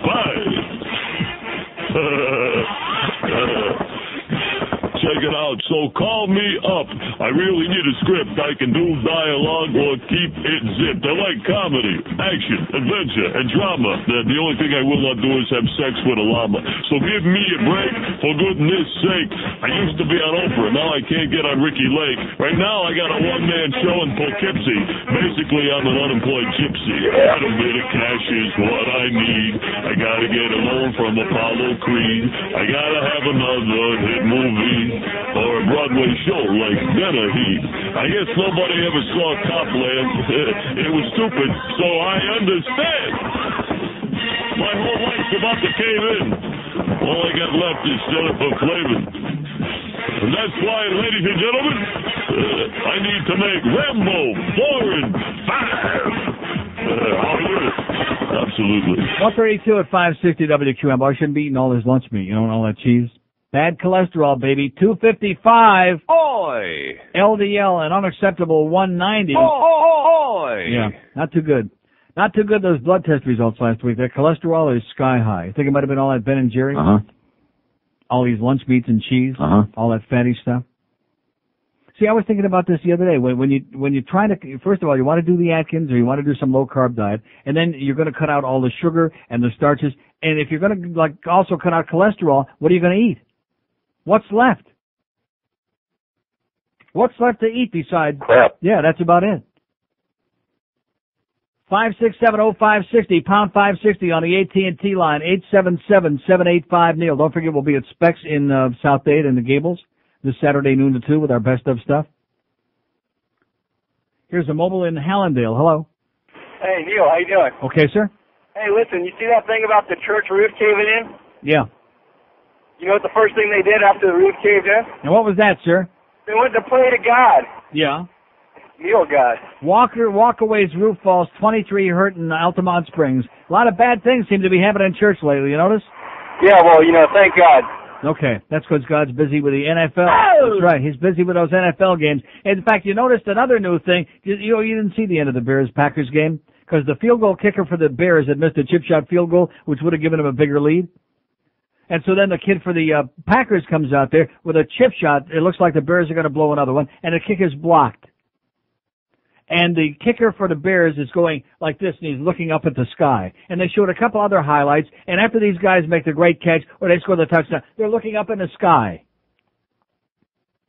Like something, maybe a pigeon up there had something to do with it. What is it up there in the sky that caused them to win the goddamn game? Did God have something to do with that? Did God force that field goal to be blocked? Is that what it was? Jesus Christ, they're crossing themselves. They're looking up in the sky like if there's a God, he's worried about goddamn sports. Like God listens to QAM. No wonder we've had such bad weather lately. You know, he must be pretty pissed off. Hey, God, let me ask you, what's your take on that Sterling Heights Dearborn game this weekend? God? 567-0560, pound 560 on the AT&T line, and 877-785-NEIL on the Florida line. Boy, I can't wait for that line to go nationwide, boy. I bet you we get at least, 2-3 more call a day on that thing? It's going to be smoking. Here's Miami Lakes. Hello. Hello? Yes, sir. Yeah, I have a comment about the Payne Stewart. Yeah, Yeah, I got a pain for it. Chronic spick. Chronic. You're boring, pal. Chronic. Here's a mobile in Miami. Hello. Hey, Neil. Yes, sir. Your guys over in the sports page, I guess, the Sun Sentinel, they're still running last week's spot. Yeah. Yes, sir. Your guys. And now he hasn't even finished so that I can ask him what the hell he's talking about. He's already got the radio cranked up so he can squeeze himself with the sound of his own voice. Oh, my God. This is just, you know what it is? Unbelievable. That's exactly the word I'm looking for, man. Thank you. 567-0560, pound 560 on the AT&T line. Here's a mobile in Hollywood. Hello. Hey, how you doing? Okay. Listen, that story about Iserman really sounds a little out of character for him, but I guess, anything can happen. You get a guy in a bad minute. Yeah. That doesn't sound like really something he'd do, but from what I understand, a friend of mine saw... He wasn't the main perpetrator. I mean, I guess he pushed the lens of the camera, got the guy... Oh, maybe he did. A friend of mine saw the game and said they really didn't play that well, so maybe it was just a bad night for him. I watched the game. They didn't play that well. They didn't play that well. By a girls' team. Yeah, you go in there thinking you can roll over them. Next thing you know, you're down a goal. Stuff happens. People lose games, People lose games. You play 82 games, you're going to lose some games. That's no excuse for anybody spitting at people. That's true. And pushing reporters down. There's pressure on us Wednesday night to beat that new team, so it should be interesting to see. There's pressure on us to have 8,000 people show up there. That's the big pressure. Well, good luck to us anyway. Okay, thanks. There's pressure to see if we can get anybody in that joint. And based on the tremendous response I'm getting about is Pavel Bure a pussy, I don't think we're going to have anybody in that joint Wednesday night. And let me say it again. The kids are out of school on Thursday. Oh, Jesus, you know what that means. You know what that means. You know who's going to be sitting in front of me Wednesday. Oh, God, holding little kids up in the air, back and forth. Here's Grandpa. Here's, oh, jeez. Them. Whoever they are. Them. I don't want to attach a name to them. All I know is it's them. The back and forth people, the up and down people, the antsy people, the ants in the pants people, the let's go get some more goddamn food people. Them. They'll be back. Although it is a pretty crappy opponent, maybe, just maybe, they gave those tickets to somebody else. Yeah, maybe the two guys that came last week who just wanted to stand up the whole time. Yeah, just stand up. We'd score a goal, they'd stand up, everybody else would sit down, they're still standing. They were singing Elton John, I'm still standing. Yeah, they were doing that number. Yeah, I'm still standing. Oh, no kidding, I thought that was your ass in my face. Here's Boca, hello. Hey, Neil, you ever happy? All the time. All the time. Twice it doesn't a month, sound twice like a month on payday. What can we do for you, sir? I What's just your wonder material? what... No, you don't have any material. See, that's not a phone call. You don't like me, you don't like the show. See ya. Bye-bye. Goodbye. Have a great life. So long. 567-0560, pound 560 on the AT&T line. Here's Aventura. Hello. Hello, Neil. Yes? How are you, sir? Okay. I guess these calls are just calling, and I don't know what they're calling They for. have no material, so they want to take a shot at me because they I'm got nothing to say. Well, I'm holding on the line. I'm hearing them, and I'm hearing what they're saying. I mean, you're right. Nobody has nothing to say today. Anyway, what I'm calling for is, what's that, I'm not sure what show it is. It's that special edition of Hot Company around 7 o'clock in the evening. Yeah. They're going to have, well, one of the commercials I tuned in to Power 96, and they were giving a commercial for, advertising for O.J. Simpson, that 911. You could have heard the same commercial on this show. Oh, man. Yeah. Yeah, well, anyway, his phony 911 call that he made a couple of weeks ago. Yeah. Well, they're going to have his, I know that. Why are you promoting that? I didn't know. I didn't hear you talk about it. I did mention that it's going to be on. I also mentioned we don't want to talk about O.J. and have a great day. Enough with O.J. already, okay? Enough with the goddamn O.J. No more. Oh, man. Christ. Here's another guy. He's putting him down, but at the same time, he's obsessed. Can't get enough of it. He'll be watching. Do I want to watch? No. Am I going to be watching? No. No. Oh, thanks. El Paso. 567-0560, pound 560 on the AT&T line. Well, at least, thank God, we learned something important today. Orlando Mari's Italian. I thought I already knew that before I came in here, but at least we verified it, okay? Let's hear it. Oh! Okay, for a very educational show. We also learned that Jeff Cohen makes great food at the Pizza Loft. Ed Kaplan knows the scores. Starting at 10 till the last team ends. Weeknights only on Sports Radio 560 QAM. Kill Nicole. The legendary athlete. The extraordinary actor. Now he debuts in his new action series. O.J. Simpson stars in Miami Slice. Come on, son of a bitch.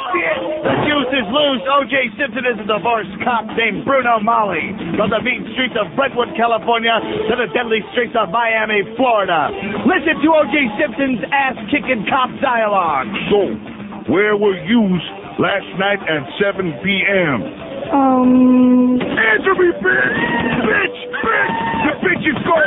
You're gone, bitch! You're gone! Miami Slice, starring O.J. Simpson as Sergeant Bruno Mali, the hard, rough-stuffed cop on duty, but the loving dad off. Dad? Yes, dear? What happened to Mom? The bitch is dead! The bitch is dead! I killed the bitch! Now get in your room and do your homework!